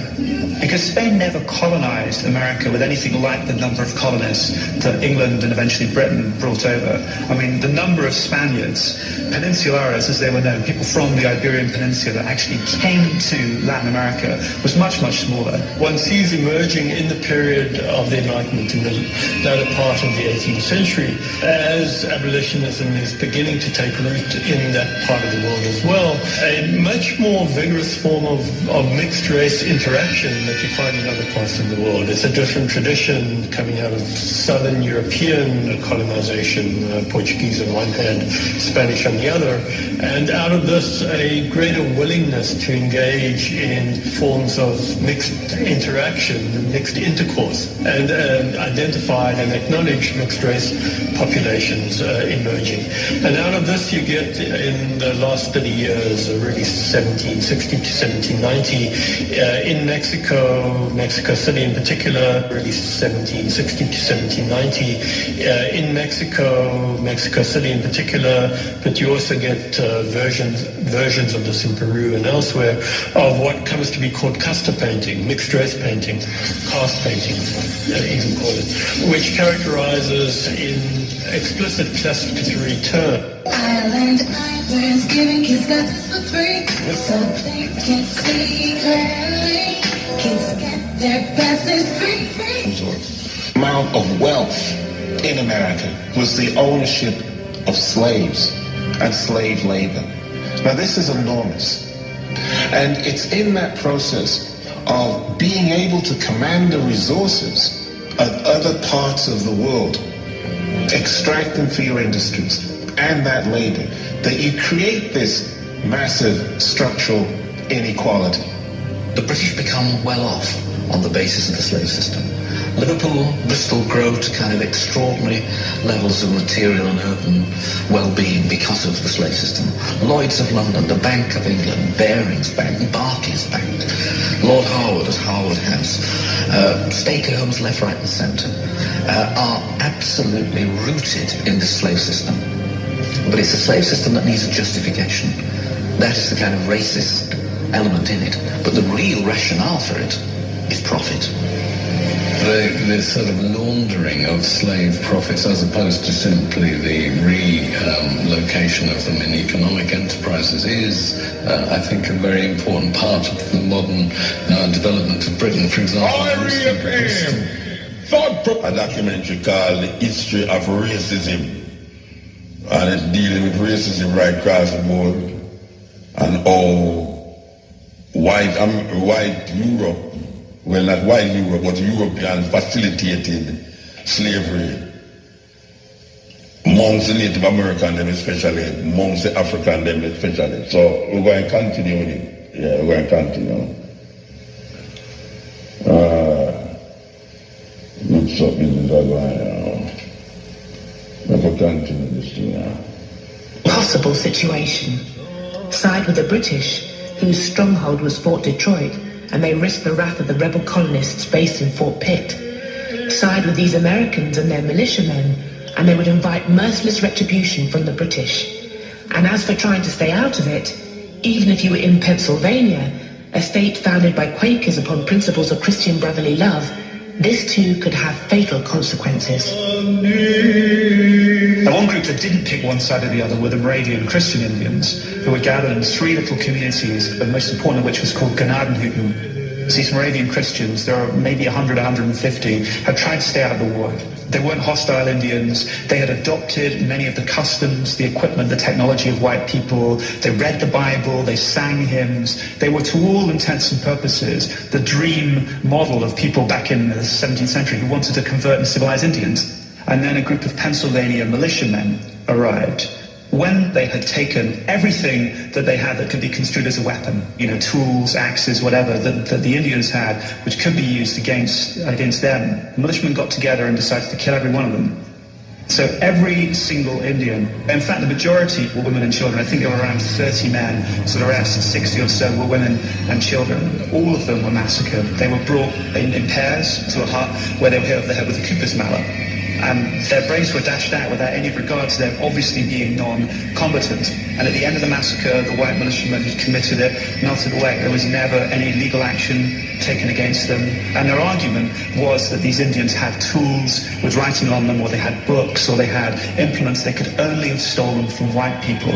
And that's the tragedy or the irony of all of this. In a way, the things that showed that those Christian Indians were civilized were used against them because these militiamen couldn't believe they belonged to them. But I think that's a tremendously evocative story for Pennsylvania, because what began as this noble experiment with white people and Indians living side by side had now turned into this most grisly kind of race war, in which the distinctions between good and bad Indian are totally erased.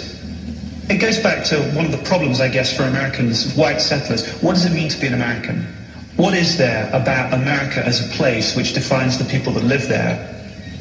When the Boston Tea Party took place, and this protest against the tea taxes which are being imposed by London, and you get these patriots running onto these ships of the British East India Company and pouring the tea into the harbour, they dressed as Indians. Now that to me is tremendously interesting, because they dressed as Indians to prove they were American. It's as if when you get past the stage of mastering Indians militarily, they become incredibly useful culturally in articulating Americanness, the idea of being American. And there's a reason why there are cars called, the Cherokee, or the Pontiac. I mean, you line up the major Indian leaders, line up the major Indian tribes, and you can probably find a vehicle or a weapon named after one. The Apache helicopter, Tomahawk missile. You don't have to look very far to find that kind of connection. And many people pointed out the Indian appears on the nickel, but the African appears on no coins. And so the Indian was sort of a symbol of America in a way. The full destiny of America was to be civilized, and Indians were to become civilized or they were to die out. But they still identified with America in a way that Africans could not be. The one thing that comes to mind looking at it over a long period of time, is that one of the main distinguishing features of black-white relations in the United States has been the idea, the so-called one-drop rule, purity of blood. To be white, you could not have an unknown black ancestor. It wasn't always enforced, but this was the rule. Indian blood and intermarriage with Indians, going back to John Rolfe and Pocahontas, was not taboo. So that when Oklahoma became a state, it was interesting, the Oklahoma Constitution, there were a number of part Indian figures who were involved in the setting up of the Oklahoma state government when it was in 1910. And the law said there could be no marriage between whites and blacks, and no marriage between Indians and blacks. But that left the Indians and whites to freely intermarry.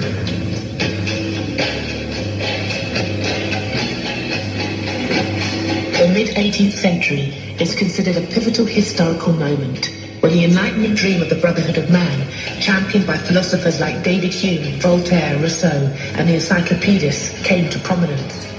This period gave rise to the ideals of liberty, equality, and fraternity, principles that fueled the American and French revolutions. But these popular democratic principles were never universally applied. Choose any intellectual giant of the Enlightenment, and almost without exception, you will have chosen a proponent of equal rights who really believes that some men are more equal than others. Kant is seen as one of the most important philosophers of the modern period of the past few hundred years. And he's certainly seen as the most important moral philosopher, in that the crucial idea is this idea of personhood, and you respect the personhood of others, you don't diss other people. And yet simultaneous with that, Kant also has his writings in anthropology and physical geography, in which he basically outlines a kind of four-tiered level of human beings. It's basically a racial restrictive view of personhood, that a prerequisite for being a personhood is basically being white. It's only the European tier, the sort of top tier, who have what it takes to become full persons.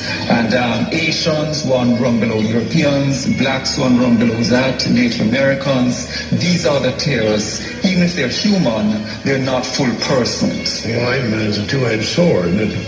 It provided the basis for an argument for the social and political equality of all men. But at the same time, it provided the opportunity to look at human beings not as children of God, but as varieties of animal.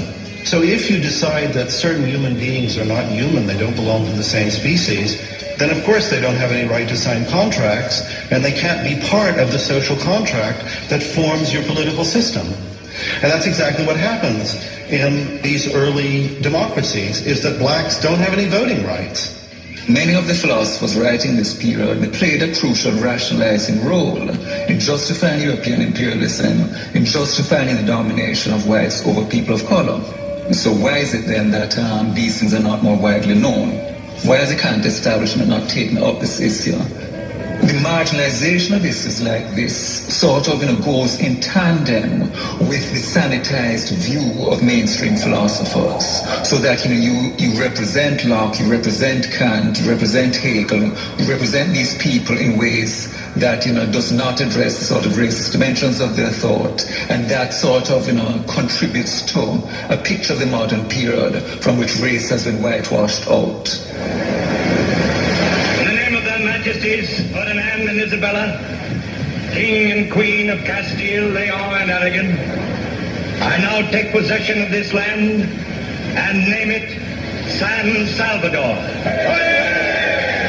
In spite of the atrocities perpetrated by the Spanish and Portuguese after the discovery of the New World, the colonizers eventually developed a society that allowed Europeans to mix with Indians on a scale that was unthinkable in French and English North America. But in the South, it was expedient for the settlers. They had to multiply or die out because there just weren't enough of them to go round. The Spanish had a very different understanding of the Indians than the British did. I mean, I think from the earliest moments of settlement, Spaniards tended to regard Indians as people that they could fold into their social system. Not because they were nicer people, the Spanish necessarily, but because for a variety of reasons there were fewer white people in Spanish America. Because Spain never colonized America with anything like the number of colonists that England and eventually Britain brought over. I mean, the number of Spaniards, peninsulares as they were known, people from the Iberian Peninsula actually came to Latin America, was much, much smaller. One sees emerging in the period of the Enlightenment, in the latter part of the 18th century, as abolitionism is beginning to take root in that part of the world as well, a much more vigorous form of mixed-race interaction that you find in other parts of the world. It's a different tradition coming out of Southern European colonization, Portuguese on one hand, Spanish on the other, and out of this a greater willingness to engage in forms of mixed interaction, mixed intercourse, and identified and acknowledged mixed-race populations emerging. And out of this you get, in the last 30 years, really 1760 to 1790, in Mexico City in particular, but you also get versions of this in Peru and elsewhere, of what comes to be called casta painting, mixed race painting, caste painting, even call it, which characterizes in explicit classificatory terms. And after all, classification is an emergent form of rationality of Enlightenment thinking. The casta painting lays out the forms of offspring that emerge from certain kinds of mixture between what they call Spaniard and Indian on the one hand, Spaniard and black on the other, in other words, European or white, with other racial forms, Indian and African, and then mixtures as well with the mixtures of the mixtures, so to speak. So you get various gradations, and you might even call it degradations of racial mixing that go from mestizo and so on. But the color lines were not rigidly drawn between just two races, but you had at least one intermediate race, with mulattoes or brown people. The presence of the mulatto in those colonies, the importance of mulattoes in Brazil as an intermediate group, the importance of mestizos in Spanish colonies with large Indian population, is something that I think does distinguish the United States with its basically two-category system. You're either white or you're black. South America is very complex and fascinating. It's different, but it wasn't necessarily better. It's easy to be fooled by the system because you go there and you see blacks and whites among the poor mixing together, whereas they don't in the United States. Because what the U.S. did with this one-drop rule was to encourage a sense of solidarity among whites as a way of dividing them from blacks. And one reason you never had working-class solidarity in America is because the one-drop rule and the binary system of race is a powerful tool for dividing the working classes, between whites and blacks. And the lower down the system you go, the more economically vulnerable and marginal the white person is, the more he's inclined to be racist, because it's the only way in which he got some status. He said, at least I'm not black.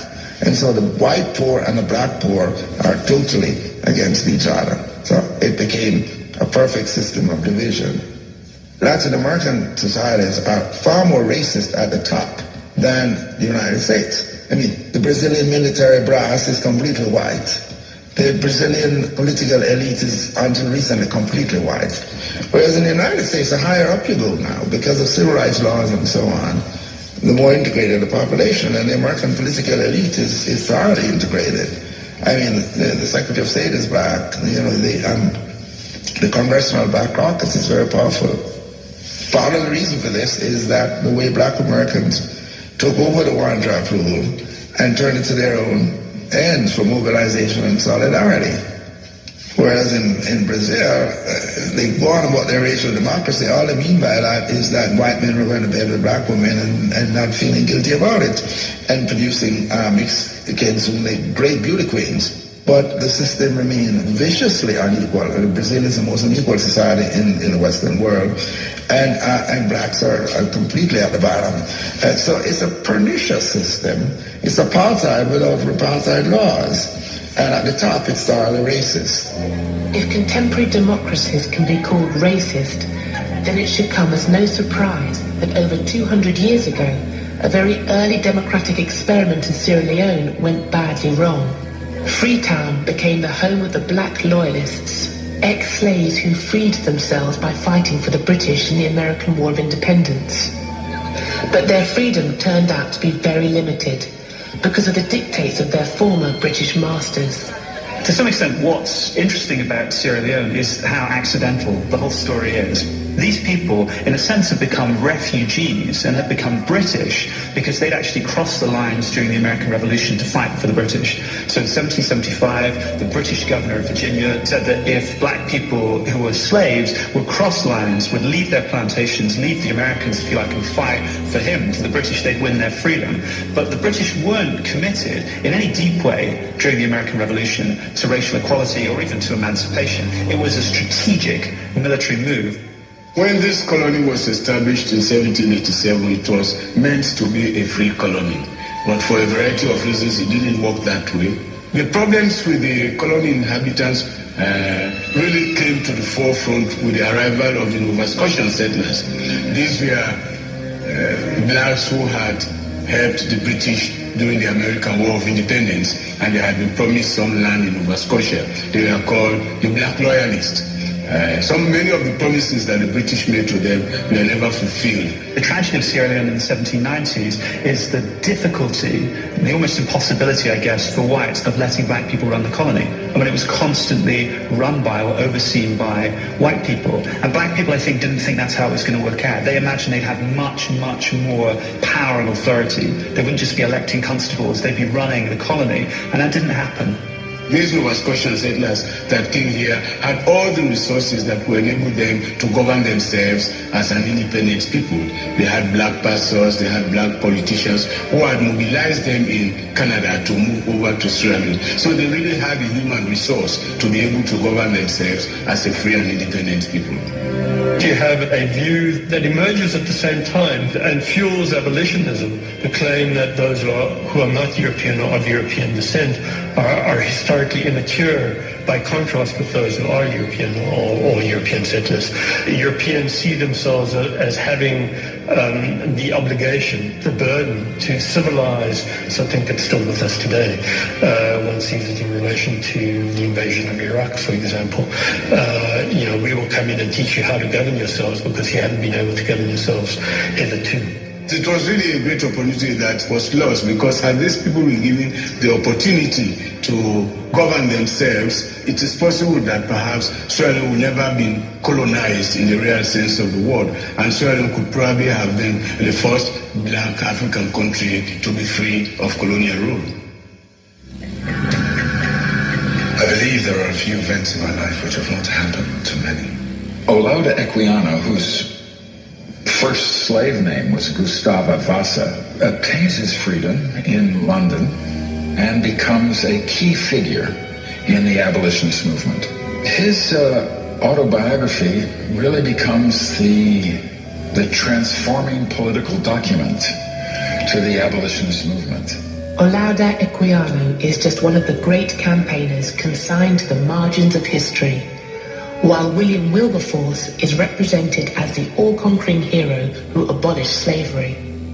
However, no matter which great abolitionists you choose, you will find even greater forces behind them, from the radical Christianity of the Quakers to the workers forming what would become the trades union movement. The other thing about Equiano was he's the one who connected the artisans of the London Corresponding Society in 1792. He connected them with the steel workers, the coal miners, and the factory workers of Sheffield. And it was this conjunction of the industrial proletariat and the artisans of London, which historians have often seen as the beginning of the English working class as a whole. But it was Olaudah Equiano who had brought them together. The period where you see the most solidarity between enslaved Africans and the white working class, in Britain anyway, I think were the early years of the abolition movement. Starting in the late 1780s, hundreds of thousands of Britons signed petitions to Parliament against the slave trade. And amazingly, a lot of these petitions came from workers. There were 769 metal workers in Sheffield who signed a remarkable petition to Parliament that said, in effect, you might expect us to be in favor of the slave trade because we sell a lot of the wares we make to the captains of... Yeah. You know, it cut off the song. It was a terrible thing. I'm going to play the whole life of them there, but it's kind of long. It's kind of long. Believe you me, it's long. Okay, we're there with you now. Yeah, it's done unexpectedly. Anyway, this will have a play now. Oh, I'm ready to hear this tune, and this will have a play.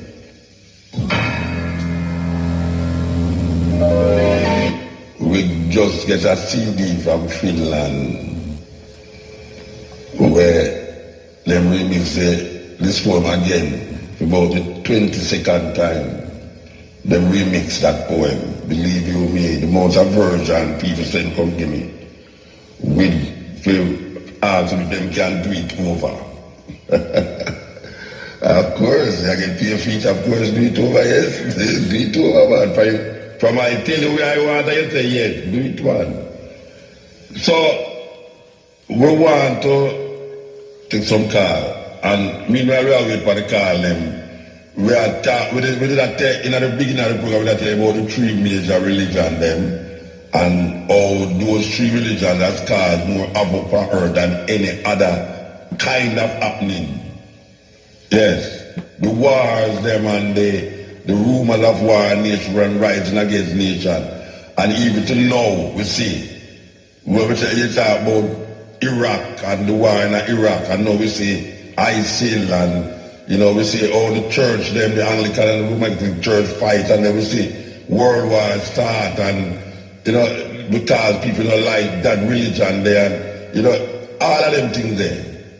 All of them things there from them time until now, where you find this idea that these three religions have one God with different name, but the one of them father, the beginning, the genesis of them religion, come out of a man named Abraham.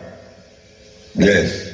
And the Torah, which is where you call the Jewish books, the Torah, where Christians presumptuously call the Old Testament. Because now them write a next book now in the New Testament, and them call the one the Old Testament. But guess what? Christianity could not have survived without the things them that is written in the Torah. Because a lot of what is written in the Torah, which has nothing to do with the interpretation that Christians give it. A lot of what was written in the Torah is used to justify the coming of the Christian God named Jesus Christ. If it wasn't for that Torah, the ideas that decide the fate of Christianity couldn't exist. Yet still, Christianity, Judaism, Islam is always at loggerheads with each other. It's weird. Because it's the Christian mind in 1492. It's the Christian mind that run out all the blacks and all the Jews them out of Granada. Yes, because black people was there with Islam, calling themselves Moors, and the Jews was there, and if you're not with the paper say, this Holy Father in the name of Jesus Christ, you can be beheaded, chop off your head, drown in the water. Just like where ISIL people are doing now. What ISIL is doing now is what the Christians them used to do to people in Europe. So it's the same. It's like one father with three different heads. It's the same thing. What as gross and as terrible it might look to you right now in this modern time, you know, where ISIL do right now in terms of them viciousness and cruelty is where Christians used to do in a Europe In the 14th century, 15th century, sorry, in the 16th century, 17th century, come right up. So it's not like a different religion, even though it professes to be different. Because all of them have them outlet and them one ending. You understand? So we as African people now, who come here to know and recognize these three religions is the cause of most of the destruction for earth right now.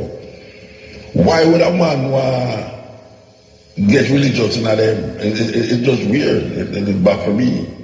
You know, why would a man want to call himself, why a black person at this time ago? Given where we go through here in the West here. When I talk about where Arab man that say, or where Egyptian or Ethiopia that say, because them people not go through where we as African people go through over here, so, in the name of them religion there. Given where we go through over here, so why a man that want to call himself one of the names them of these religions that oppress for how much years, 400 years? You know, why would I want to really adopt it as a principle? I mean, when we look on how numb black people get when them get involved in this thinking.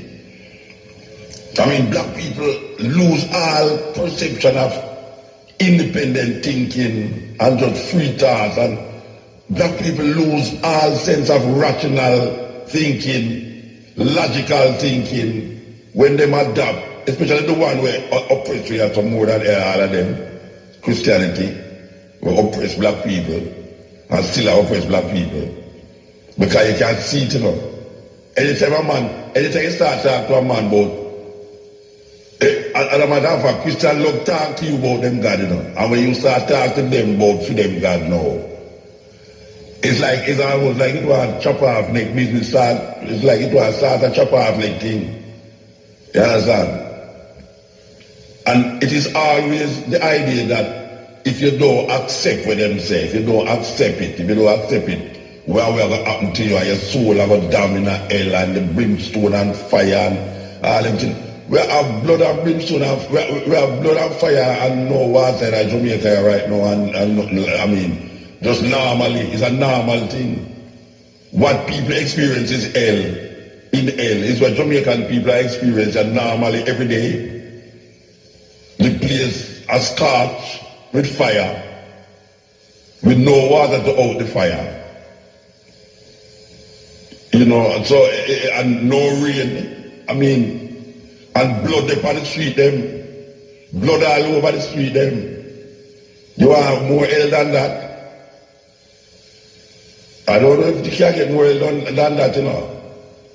No water to out the fire and blood upon the street them. And this is where them project power.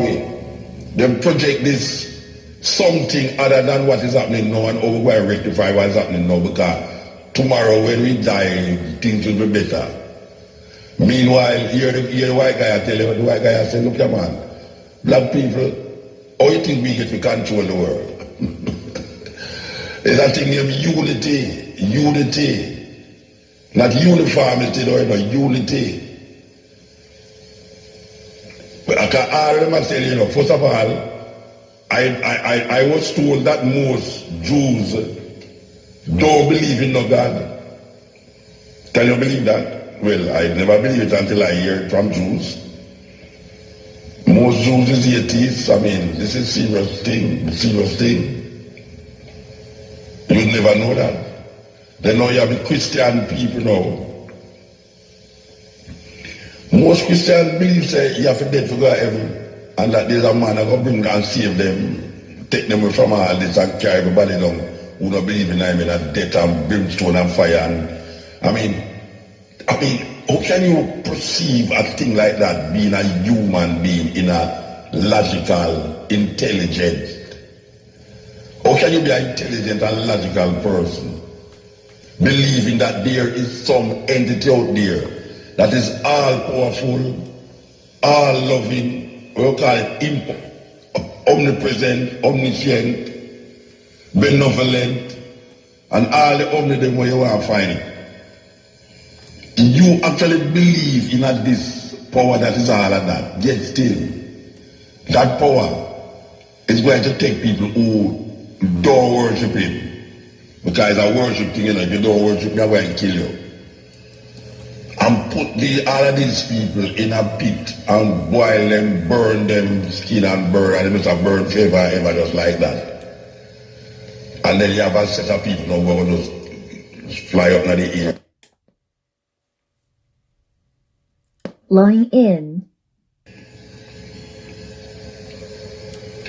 What kind of thinking is that? And people say, oh, them things are old-time things, you know, but no, it's a different thing. It's the same thinking. The same thinking. People, some people, a whole heap of people don't realize that homosexuality is a weird thing because them see it in the Bible. If they never see it in the Bible, it should have been just an ordinary thing to them. Most people who say homosexuality is terrible, it's because the Bible them I read. When you can observe life, human life in nature and recognize this thing as it's not natural. The Bible never have to tell me that. They're supposed the Bible never say it. There's a serious problem with your thinking if you recognize something and can't justify something but tell you say it wrong, where you say, you ever just say, well, right now, where you ever do? Where you ever do? I will recognize now, so as African people, we can't keep doing the same thing the same way all the way they expect and get a different result. A white guy can't come here to now and come show you something in history. And claim says history, but I feel history, you know. But the more you now live out feel history, the more you conform to where him think is wrong and right and live out feel history when your cultural expression don't define you that way. And anything what you do in your cultural expression, you hear say evil, is sin, is wickedness, is cruelty. And them reach as far as to say you was born in sin and shape in iniquity. And black people sit down there and repeat that every day. Black people sit down and repeat that every day. So they was born in sin and shape in iniquity. Where these religious beliefs in them lie and them fantasy and illusion here. And when the African them give it is madness. Look how long we are here about Brother Tiger, Brother Tukuma, Brother Nancy, and all them story them, and the golden stool in Africa. We never know when the African people believe the actual spider attack the people, you know. But them have to that story, and the story where them give is a recognition of human behavior and practices. So it is like what I call an allegory. Now when these guys give story, them not give it to say, well, this is a mythological thing, you know. Them say, so it go.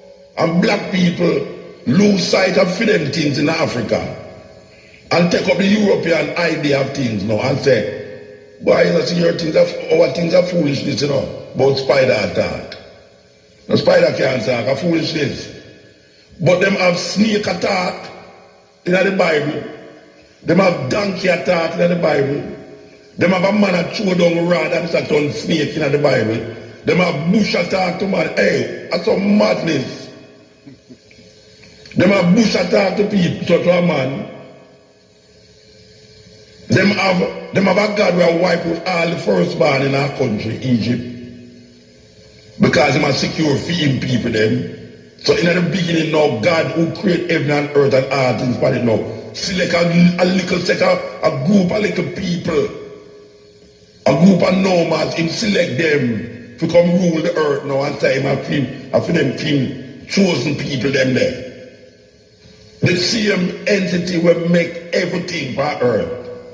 Choose a little group of people on the peripheral and say, listen to them people, they are my people, them are my chosen people, them. I'm going to send my son to save the whole of them.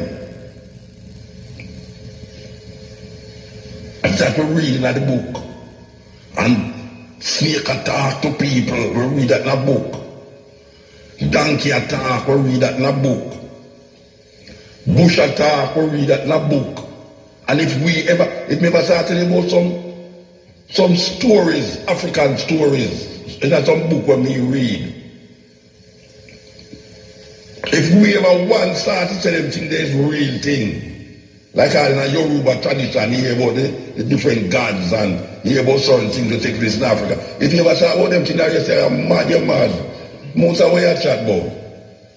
But no lion not talk Africa, man. I'm going to have the Walt Disney show lion talk. Right away, though, the Christian mind throw that one totally, lion can't talk. Foolishness. Only in a movie and cartoon, it's a lion attack. Yet till them believe that snake did attack. Them actually believe that donkey was talking. Them actually believe that bush, a burning bush attack to people or a person. It's a weird thing. Weird thing. You a fool because you say something attack in Africa. Brother Nancy come from Asante stories will tell you how man create man the certain things. And that's what that know, you know. The weirdest thing about it, you know, when the Christian them say the hieroglyphics on the wall, when them see a man with a head of a bird, a hawk or something, and the body of a man, a devil business that right away, devil think that. And them don't know the symbolism, the idea that is around those level of consciousness. Them don't understand it. Them don't understand that the earth, the sun and the moon, and all the stars them have a direct relationship with all things happen on earth.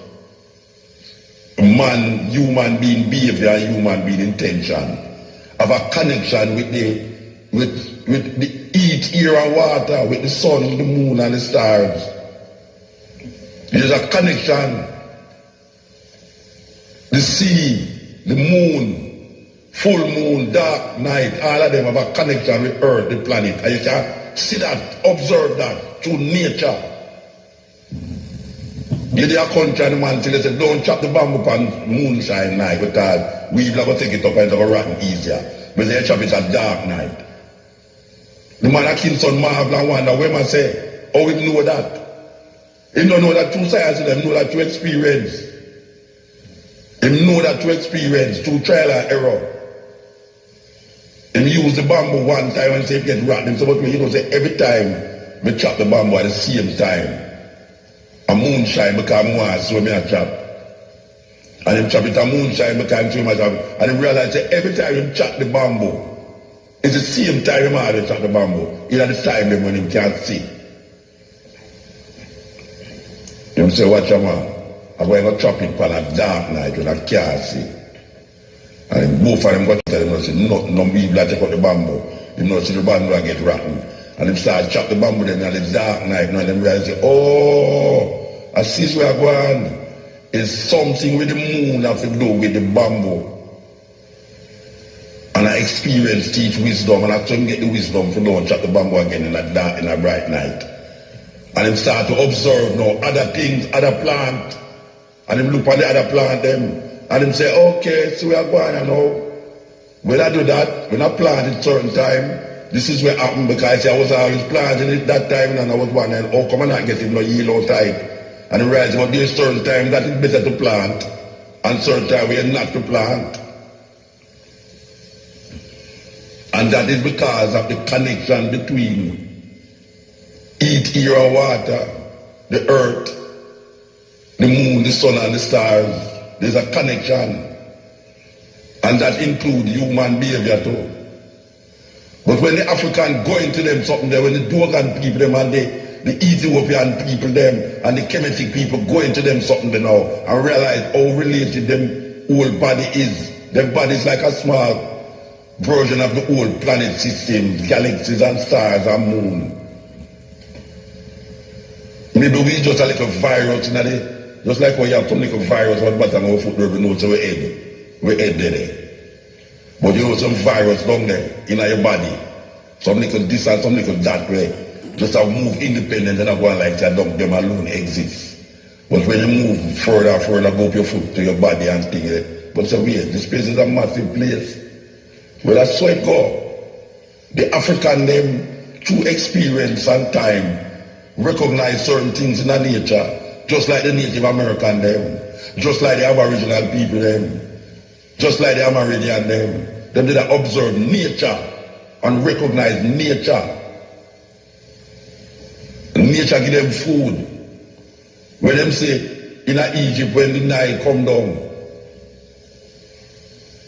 and the God them just blood out the Nile to make a whole heap of frog and dead out in the Nile and pollute the water in the name of a group of people.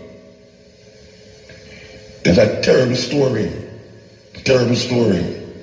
But for those of us who get locked into these ideas and these concepts and these mythologies, we don't want to accept it.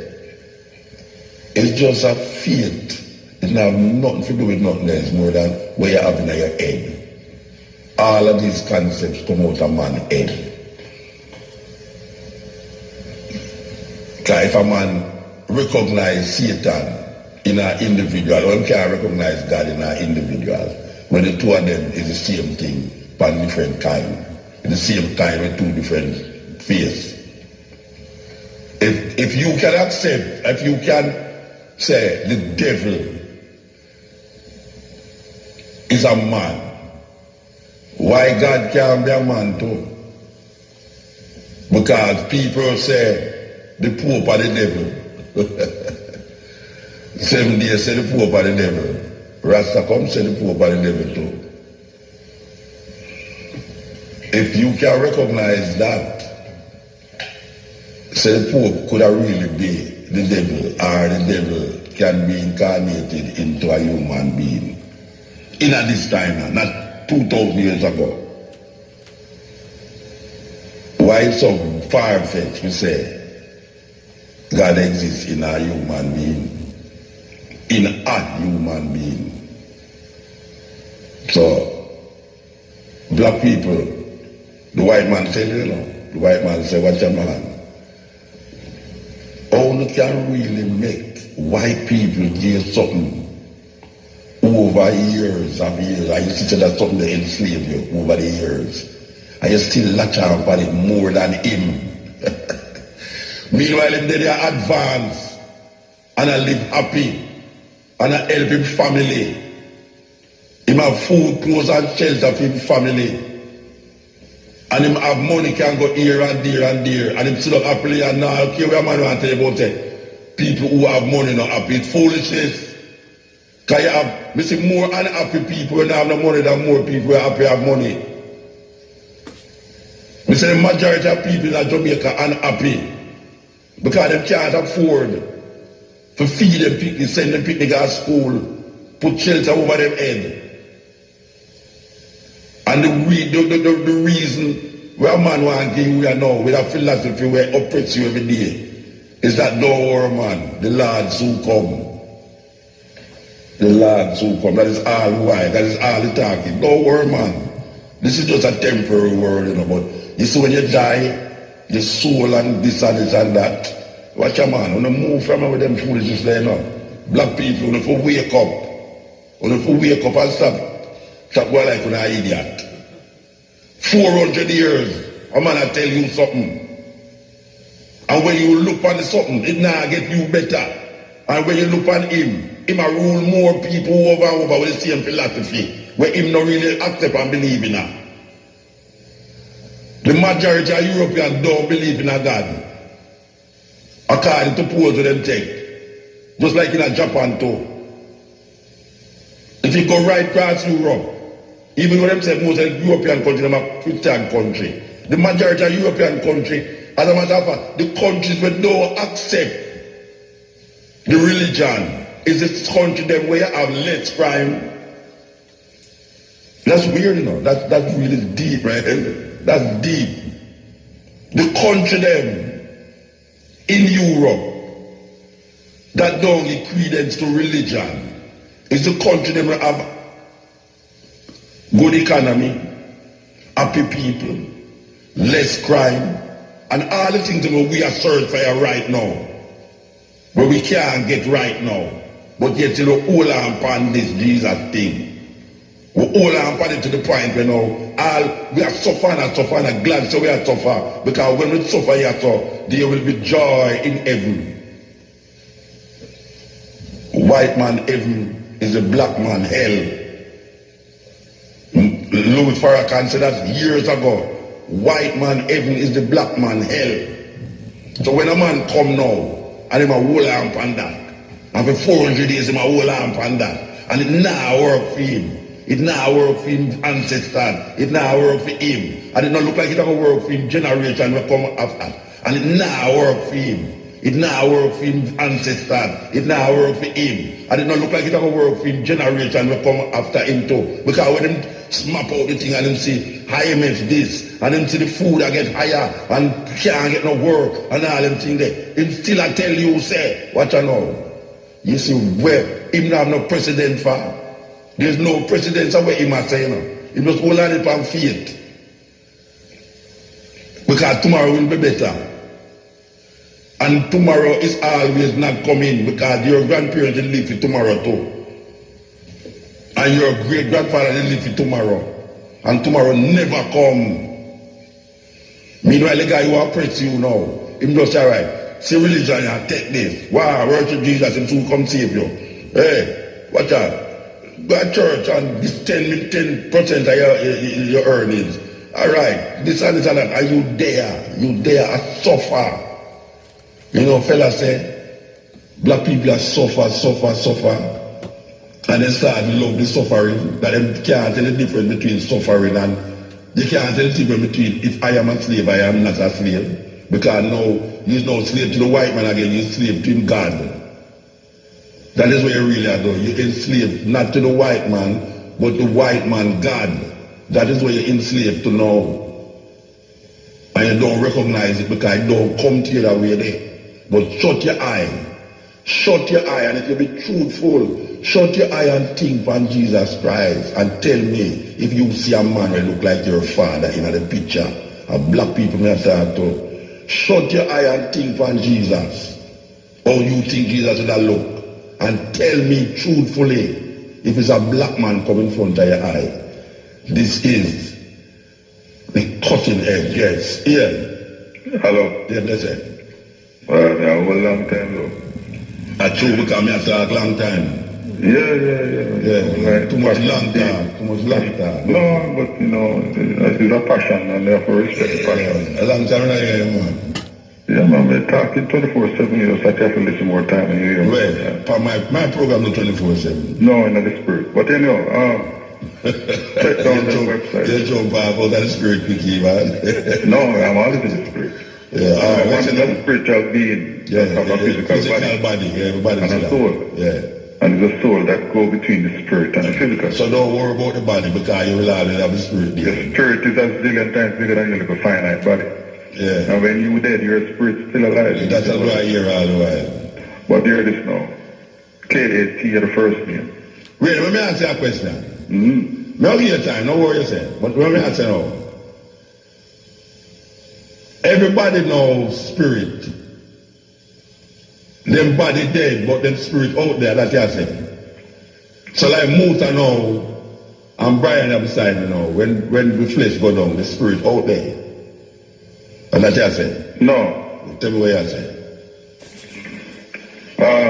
The spirit, if you choose a particular alignment to the Creator and the Creator's laws, you don't have to be perfect, you know. You just say, yeah. You go to heaven. The spirit? Yeah, the spirit go to heaven. So body can't go to heaven? No, you see. All right, no, you're not elaborate. No, but I want to elaborate. Yeah. Your body that the scientists come to refer to as your physical house that you live in. Yeah. It's just a small extension of your spirit. Your body actually look a lot like how your spirit look. But you don't answer me now. You see you go on your tangent and you still don't answer me. May I ask you if your body can go to heaven? The physical body, no. Yeah, that's your physical body. You know how much body you have? You have the original body, which is the spirit. You, alright, like Muta have an original body, which is the spirit. Yes, and your physical body take on the shape. Yeah, wait now, man. Brian, what's sit down beside me as I know? Him have a different body, which is in spirit. Yes. So your body is your body without a spirit, and your body is your body with the spirit. Yeah, your body. So your body is without spirit and with spirit. Your body is just an extension of your spirit. Your body is an extension of the spirit. Yes. So the finite manifestation of your spirit. So by everybody with upon the earth, we said them are there forever and them there before. No, them are when them dead. The physical body that we know, going to rotten, dry. Yeah. And then the spiritual body, celestial body, that is the fact. Where going go? If you make a choice, whichever choice you make, will determine whether you go to hell or heaven. So where is hell now, geographically? Hell? Yeah, where is the hell that this spiritual body going to go if you make the wrong choice? It is in the spirit realm. So the wrong choice now is not accepting Jesus Christ as your personal Savior. The original name is Yeshua. Alright, Yeshua Ben Joseph, Yeshua Mashiach. No. Yeshua Mashiach. Yeah, alright. If you don't accept Yeshua as your personal Savior, that spirit, that extension of the body spirit, will go to hell. Yeah, the same thing will happen to Satan, will happen to you. So may I ask you now, where is that hell? In the spirit realm. And I think most times this is referred to in the second heaven. Because you have but where is that? Where is that? In the spirit realm. Yeah, but they say in the spirit realm, that means means something other than that, they're in there, you know. Pause. If you say in. No, pause. Let me teach you now. Because you're a dragon. And a dragon is normally very firm in his understanding. He's a rat too. Listen. Yeah. Because you're a learner. A Chinese matter about. A Chinese philosophy matter about. No. Yeah, true that. Listen. Because you're an intellect. No, but wait a minute, a dragon, a Chinese philosophy matter. Yeah, man. You're a dragon. No, me explain to Brian, because I don't understand. You don't understand. No worries, yourself, man. No, it must work because when you say dragon, then people say you talk like, the winner came and David the other day. No. So I have to explain to him that dragon is, if you're going to Chinese philosophy now. I'm going to use simple analogy so that people can follow. Yeah, that Brian can follow. Yeah. You are in the biggest studio in the Caribbean, IRSM, right now, speaking on a microphone that is transmitting all over the planet. Yeah? People in Jamaica, Caribbean, and the world are hearing you. Yeah. The energy that comes out of your mouth goes into the microphone. It's another form of energy, which converts into a form of energy where you can't see, which goes across the airwaves, goes to the different receptors, the different transmission receiving antennas, and then people hear it. The energy, when it goes into the atmosphere, cannot be seen. Yeah. But it is real. Just like light and thunder. But you can use one of your senses and detect it. No, human being can use one of them senses. It's different from you say you can't see God. No. You can't the hearing what go through the microphone is you can't see, but it exists. But in the existing of it, one of your senses pick up that thing. So there's a point in time when people tell you about this divine place in heaven, when none of your senses can pick it up. No, but this is why I give you some websites a while ago.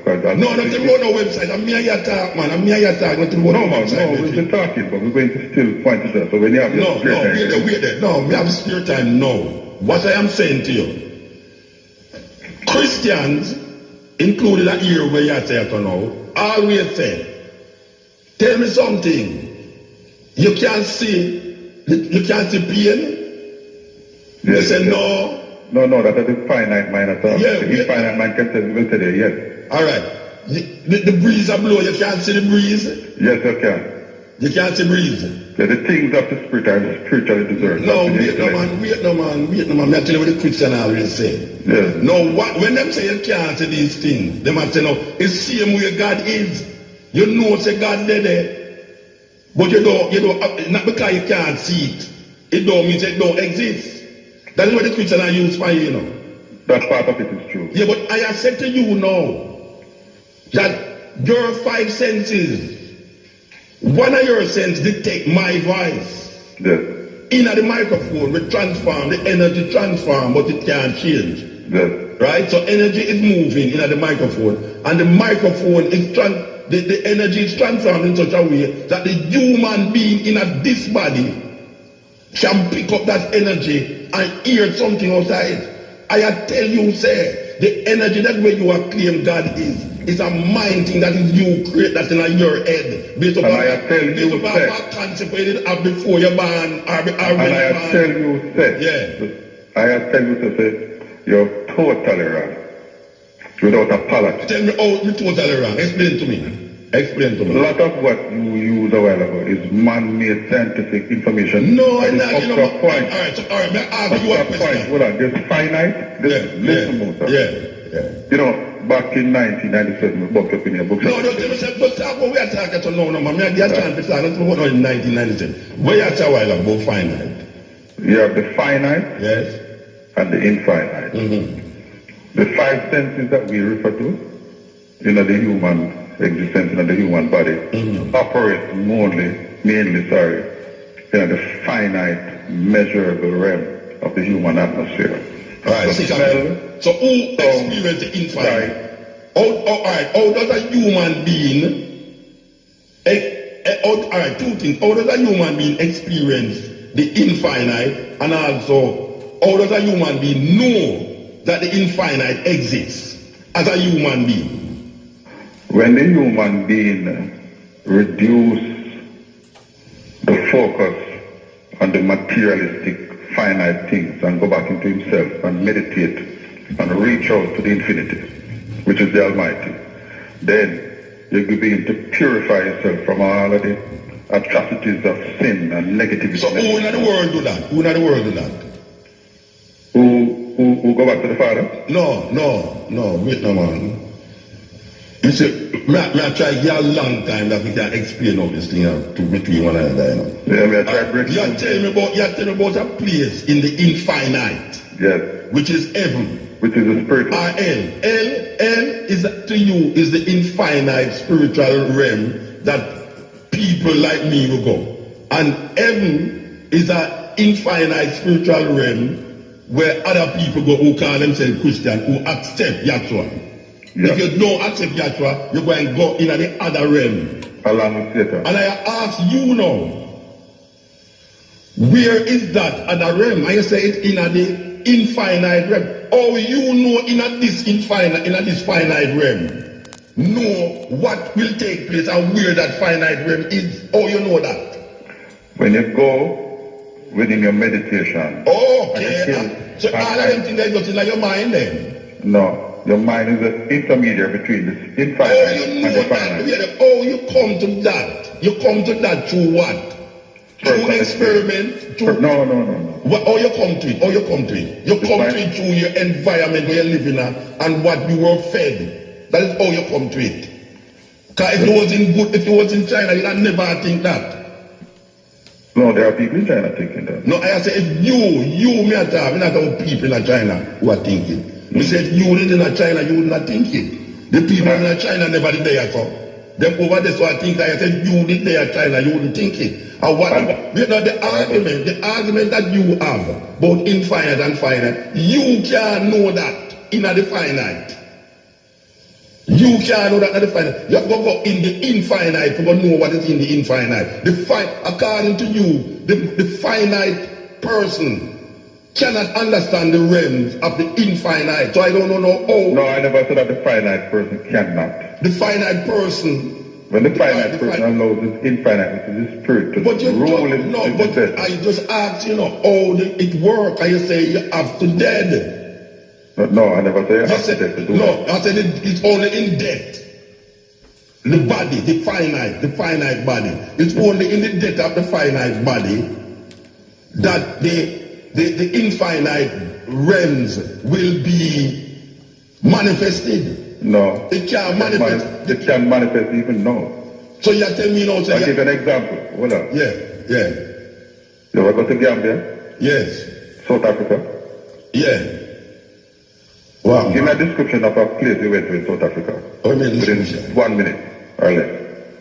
Look, go there, the beach, black people on the beach. Right. You see, in a blink of a second, your mind is beginning to go closer to what the infinite. Brethren, where you get them irrational foolishness from, brethren? No, but you see, you just did it. No, but it's like irrational. So where you tell me now? Right. So that is... Can you stay here and send out a thought and somebody say, you know, some more time you did not link me. I'm just all the while that happened. That's a glimpse of the infinite. No, that's a foolishness. That is man way for rationalize something when you want thinking, believe, him understand. How you rationalize something, you rationalizing something when you use your finite logics to come to a conclusion about something that you keep saying is infinite. And that is why the word of God says that the things of the spirit the word of God said nothing. The word of God said nothing. Spiritually discerned, it appears as to foolishness unto the mind of God said, no, I never said foolishness, I said. No, I never say you, but the word of God says the things of God, the things of the spirit are spiritually discerned and they appear as foolishness unto man. Yeah, but I said, I never said just God. Just like what it does. No, I said when you are saying, I never said what God said is wrong. I said when you are saying. Yeah, but is the same thing what the Bible says? No, the Bible don't tell me, say, my finite body is going to discern what my infinite realms will be in terms of who they are hell and who they are heaven. Oh, you know that. Let me remove the word finite and infinite. Let me say spirit first. Hold on, we have to go to hard. We are wrong people, and we are ready. The character. I know to the man and I have no credit for when I work, you know, so it's like I'm hung up because they are them too long or whatsoever. But this thing of knowing, I just want to explain, say, you see, when a man tell you, say, when you ask him about the infinite, when you ask a man about what happened in the realms about heaven and hell, him don't know, you know. So you know what him don't know, what him don't know, him go to a book. Him go to a book for rationalize and justify what he might say. That means he in himself lose all semblance of logics or rational, you know, because if him don't use the book, his intentions is just a belief. Him have to use the book to justify this belief system, not in a human rationality. Because in the Christian religion, it tells you you can't understand the realms of God. You're just a mere man, which is that him bring to me when I say irrational man versus, infinite man versus finite man. Him claim to know what's happening in the infinite world because of a book that was given to him. A book given to him by him don't know who. Rationalize it. And then the same book come tell him, say, watch out. You have to understand, say, it's God's word that I rectify and I justify what happened to you after you're dead. It's God that tell you that, you know. So you can't use no other logic, no human thinking. You can't use nothing where God give you according to the thing. There's nothing that God gives you can use to rectify the realms of God. You have to go in our book, but find it out. Yes, That means homosexuality. Most people who accept or don't accept homosexuality, if it was in the Bible, they wouldn't see it as something out of the way. You think, and the Bible come show me that. I sit on me sitting in a photo, the bush come figure out that in my head. Because when I you don't know nothing about homosexuality, And when we grow big, I mean, no, say you have something in and a bush, me go figure it out in my head. I don't know, Bible come show me that. You know, see, and most Jamaican, and that them use to justify them anti-gay sentiments, not looking upon the experience of life, and will life teach you, in terms of how human beings react to people, place, and things. Yes, Alabama. Yeah, man, oh God. You know, say your phone bill turn up, so we can't talk as long as we want to talk.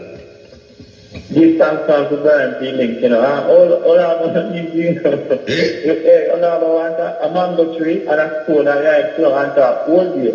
And then when you do I know him that. I know, man. I know all about that, man. I know all about that. No, man. I'm all about, man. I'm bringing your car me long before all about, man. So I'm bringing you when me and him a talk a while ago. All about don't know what that brother you know. Watch your man. All about that brother know what that brother you know, man. All about idiot to them, man. When me a talk a while ago. Believe me. No, me a tell the truth. All about don't know nothing. Him just know them a Christian and him not like gay. Because that's what come to me and start me about. Yeah. So it's a snake attack, bush attack, donkey attack. Yeah, and you know, me must accept that because it's in the Bible, and the Bible is the word of God. Me must use my intelligence, my knowledge, according to them, my God-given brains. Human beings, the difference between what they call higher animal and the lower animal is that one is given a brain that we can figure out good, bad, wrong, right. It can figure out these things. It can have intelligence. You know, see, the animals, the lower animals don't come with a certain kind of intelligence. Human beings have a unique kind of intelligence. And the way of it. They have more God force than them. Yeah, but a man must give up that.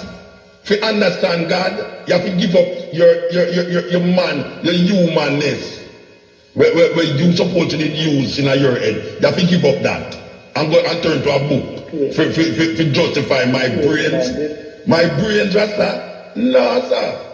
You know, see, remember the other day, a little experiment we try when we say that we take a couple people and we say, boy, you know what, the guy who one is like the snake attack to me. And somebody have said, you man, no one is crazy. And I said, thank you. So they laugh and tell I true that. You tell them to snake attack to you. And them say, you're crazy. And they know them have a snake attack to them in the book because it's in the book. You know what that's how this Christian thing work? This Christian thing work with a book, you know. It's have a book. The human mind cannot operate in the realms of God. So God have to give them a book. And in that book now, them will see what God has said from what God now said. If you need a book to tell us if you love your neighbor, I mean, you really have a serious problem. Of course, you have a serious problem.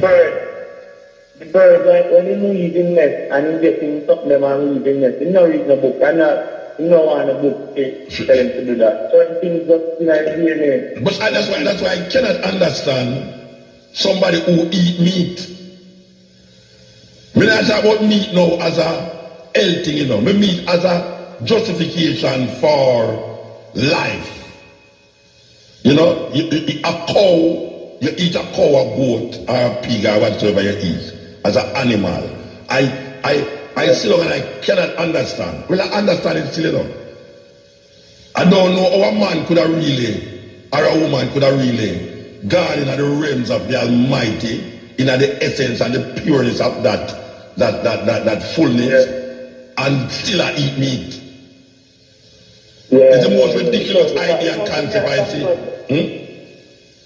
You can't go this daily, because you tell a man that, you know, eat meat, the first thing that's how you get your protein. Yeah, a religion tell them that, a religion do that, you know. Yeah. A religion and decide where they feed or where them no feed. You think? You can't eat something and block up my arches and block up my... Bridget, let me tell you something, man. You think, say, a religion can't come tell me, say, me must eat pork or don't eat pork. No, Rasta. No, religion and all this, the three religions, them, Judaism, Islam, Christianity. The world is not a problem right now, but almost the people have this religion. It's like how you take a pill. When you take a pill, it's not solve the problem you cause radiation. It just make you... Yeah, easier. It eases the pain. Comfort. Yeah. It's easy. Yeah, temporary comfort. But the problem still there, so the next year again you come back and you go and take the pill again. So you find out that... You get addicted to the pill. You get addicted to the something feedback by your Yeah. Are you better now? Yeah. No, I say you get addicted to the pill to the point where now you start to preach about the pill. You start to talk about say, you see that pill here, if you don't take that pill here, where going to happen now, where going to happen? Yeah, and when you read, you see really to be really spiritual, you know, that serious thing, you know, like, if it's religion is an easy way out, you know, like a lazy way out, to put the things outside of yourself. But if it's really discipline and just another spiritual is a hard job, you know, so you find out the religion kind of easier, so man, just jump in it and... Alright, we're going to take a last call, we're going to take a last call, yeah? Last call before the program. Yeah, listen. You have to fix up your phone. You fix up. I don't scan down the next time about my credit chart, bro. No, you fix up on a man-made. You never hear me say no. You better communicating at the spirit. No, wait there. You know what I'm saying? You know what you never hear me say? Me say a man like you. Cut off the call. No, wait a man. Me say a man like you could have never have a phone where I have credit. And that me just say no. Me say a man like you couldn't have no credit phone where. Yes, but I clarify for the listeners. Me that they are whole, when you put up a hole, and then you only get cut, like somebody in the system just cut the car. No man, nobody in the system don't cut the car. No, you can have some little more technology. When you forget phone. No worry about the technology or something. No, because me a hole and me say hello, me only hear the car cut. Right after put up a hole. Nobody, me never want you get cut. Brian never want you get cut because everybody has... No, man, I say Brian now. This is technology, man. Yeah, me must be... If you did not communicate with the spirit now, you wouldn't have said them things about my phone. Yeah, anyway, why did I say no? Because... What did I say? It's complicated. What did I say? Yeah. Simple. Yeah. First of all... If you understand... No, you understand. Because tell you where this stop. Because tell you where this stop. You stop where... You know, man... No, wait, you listen, man. You listen. You were talking about in the infinite world, the only way you can understand it is through the infinite spirit. And how you went to justify the infinite spirit now is through the Bible. That is a lot of the things that I talked to you about, that the Bible now connect the dots. So you can leave the Bible if I say a while. And then go to the experience, they ask me, how me know these things? Are you saying the Bible? No, the Bible eventually can be used to point out, yes, that and that add up. But you take the Bible outside to the first instance and you go to your actual experience. Yeah, but you never hear me does I tell you, say, the experience of the countryman when him say no darkness, no red name there. It's a trial and error thing in use. When him, because him did always cut the bamboo in a moonshine. And all of those are just glimpses of the spirit realm. Where the countryman and man, like even when you go to the mountains and you learn certain things. Where does that mean in spirit realms? The spirit realm is an observation by the human. No, it's an observation by the human man. Yeah, but the observation is observing things of the spirit which is manifested. Bridget, it don't have nothing to do with no spirit, man. Bridget, you don't have a spirit. What I say, it don't have nothing to do. The countryman who's observing the bamboo, he is observing the bamboo rattling because every month at the same time, you go cut the bamboo. And it's the time when you go cut the bamboo. Let me teach you again. And the youth are just calling him Malabar. Let me teach you everything in the earth. Whether bamboo, stone, whether sun, moon, star. Here I say, no, I'm not spirit. Here I say, never have no spirit. Everything is a spirit. I didn't tell you say everything have no spirit. You tell me that you have nothing to do with the spirit. I said, when the man observes, you have nothing to do with the spirit. Everything is first spirit and it comes after. The manifestation comes after the spirit. Bridget, I never say everything that's all stone and spirit. I have said to you that the observation of the bamboo has nothing to do with an infinite world. It has something to do with the finite man observing in a finite world that when the moon, which is finite, shine, the bamboo don't get rotten. The bamboo get rotten because every time you dig the bamboo at the same side, that is when it's rotten. And you go choose one night when it's dark and it don't rotten. That has nothing to do with spirit. How this one come about? You ask me how stone come about. How you reach a stone? Me talk about finite and infinite how stone. How stone. How the bamboo come about? The brethren, when you ask for them foolishness, man. Let me how stone come about. Alright, tell me how stone come about. You tell like how me listen to you. Alright, tell me how the stone come about. Even if you think of foolishness with the talk. Yeah, but tell me how listen to me. Tell me how the stone come about. How the stone come about. When you look around the environment that you live in, anything that you see that you can physically measure, like the bamboo or the stone, you're looking at it from the manifested energy point. But I don't tell everything, hold on, everything. Where you repeat that for? I accept that already. So everything, if you're to look at it through the eyes of the spirit, you look at it through spiritual. But I cannot look at everything through the spirit because something is physical. Brethren, how the stone come about? How the stone come about? Everything birth. How the stone come about? How the stone come about? Starting at the spirit, conceptualized by the creator. Which creator conceptualized stone? The Almighty. How you know that? How you know that? How you know that? Then not tell me him show me these things. Who show you this thing? The Almighty, the man, the man, it's not even a man, it's both man, woman, animate, inanimate, the Almighty. By what means? By what means it show you? By what means? Where you say talk, by what means? What language means what means? You know him can talk without even opening his mouth. By what means in talk to you? By what means? Tonight, everlasting knowledge is the man that is above our level. He can communicate to you right now. Intellectual you can look around and don't see nobody here not talk to you. That a foolishness that.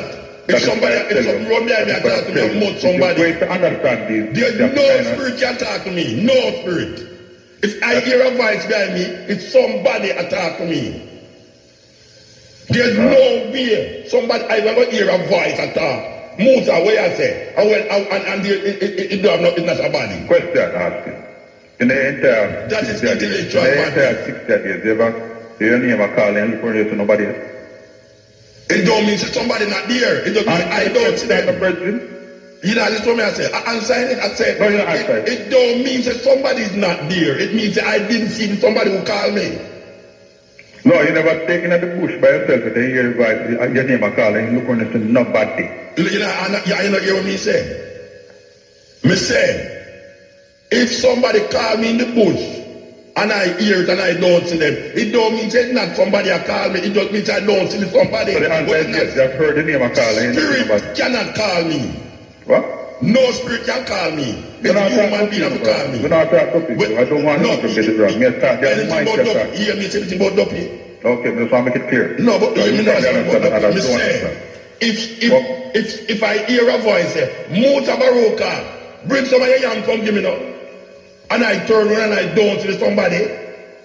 No, I am telling you, say. Muta. Yeah. Why are you persecuting my servants? Yeah, you know, I go turn around and say, brethren, and tell him too bad one. That is what I'm going to do. Because I know it must somebody tell me that. As some little insecure person, we don't like how me talk on the radio. And say that behind me. When you spirit can't talk. When you because it's only human being talk and something with mouth. Spirit cannot talk. The program. A bush cannot talk. Hold on. Donkey cannot talk. Muta, I'm going to really come to debate. Because anything the program support is done. You're done, you're gone over the time. Cat, sit down on there and look for me. K-A-T, first name, K-E-R-R. What that, cat car? Yeah. What that have to do with what? No, in any time, check it out. Next time we talk, check it out. No, I'm not talking to you for years, man. I years me talking. No. You see, I know years me talking to you. We never call the program to have any debate because God is God. If God wants to convert you. No, but you see, I not complain about God, you know. It's you I am complaining about an irrational thinking one have, but the whole of this Christian thing. No, but I am not here to debate. Yeah, but I'm not here to say you're wrong. I'm not here to say I am right. No, you're saying right because you say if you don't believe in Jesus, Yahshua. Our infinite body going to the hell. And I ask you before hell there, you can't tell me where hell there. And another correction. Hell and heaven in your mind. It's not there nowhere else. Hell and heaven is in your mind. Right. Trust me. There's no physical hell when you're somewhere when you dead, somebody's spirit will go there. And there's no physical heaven that when you dead, because you believe in a Jesus, you go over this. Nothing like that don't exist. That thing is where white people tell you, and you start to prove something. Anyway, we're gone, because my boy is looking at you with him jaw, and hold on for him jaw like him have mums. What that? Where them again? Me and she slug at a hold on for him jaw like what's biting for him face. Alright, so we'll talk another time. But check out the website there. I'm more if you understand, no, you know, my life no based off a website, you know. You understand? So me not guarantee you tell you say me go watch it, you know. Because I tell you say, me raised with a human being, that's all. Oh, you have to documentary on the radio. Yeah, because people like you out there.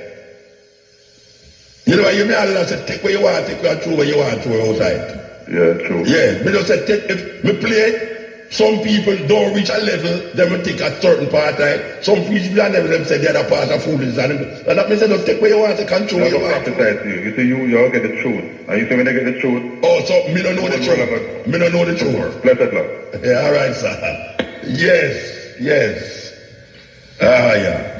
We're going over the man time. Sorry, sir. Sorry, at midnight. Anything is possible, trust me. You know, little more from this. We want say stepping ways at the art of war. They are with from 2 to 5:45. That's a different program, totally different program. We have to do that. I got yeah. Give thanks to Brian, give thanks to Monique, give thanks to me hungry.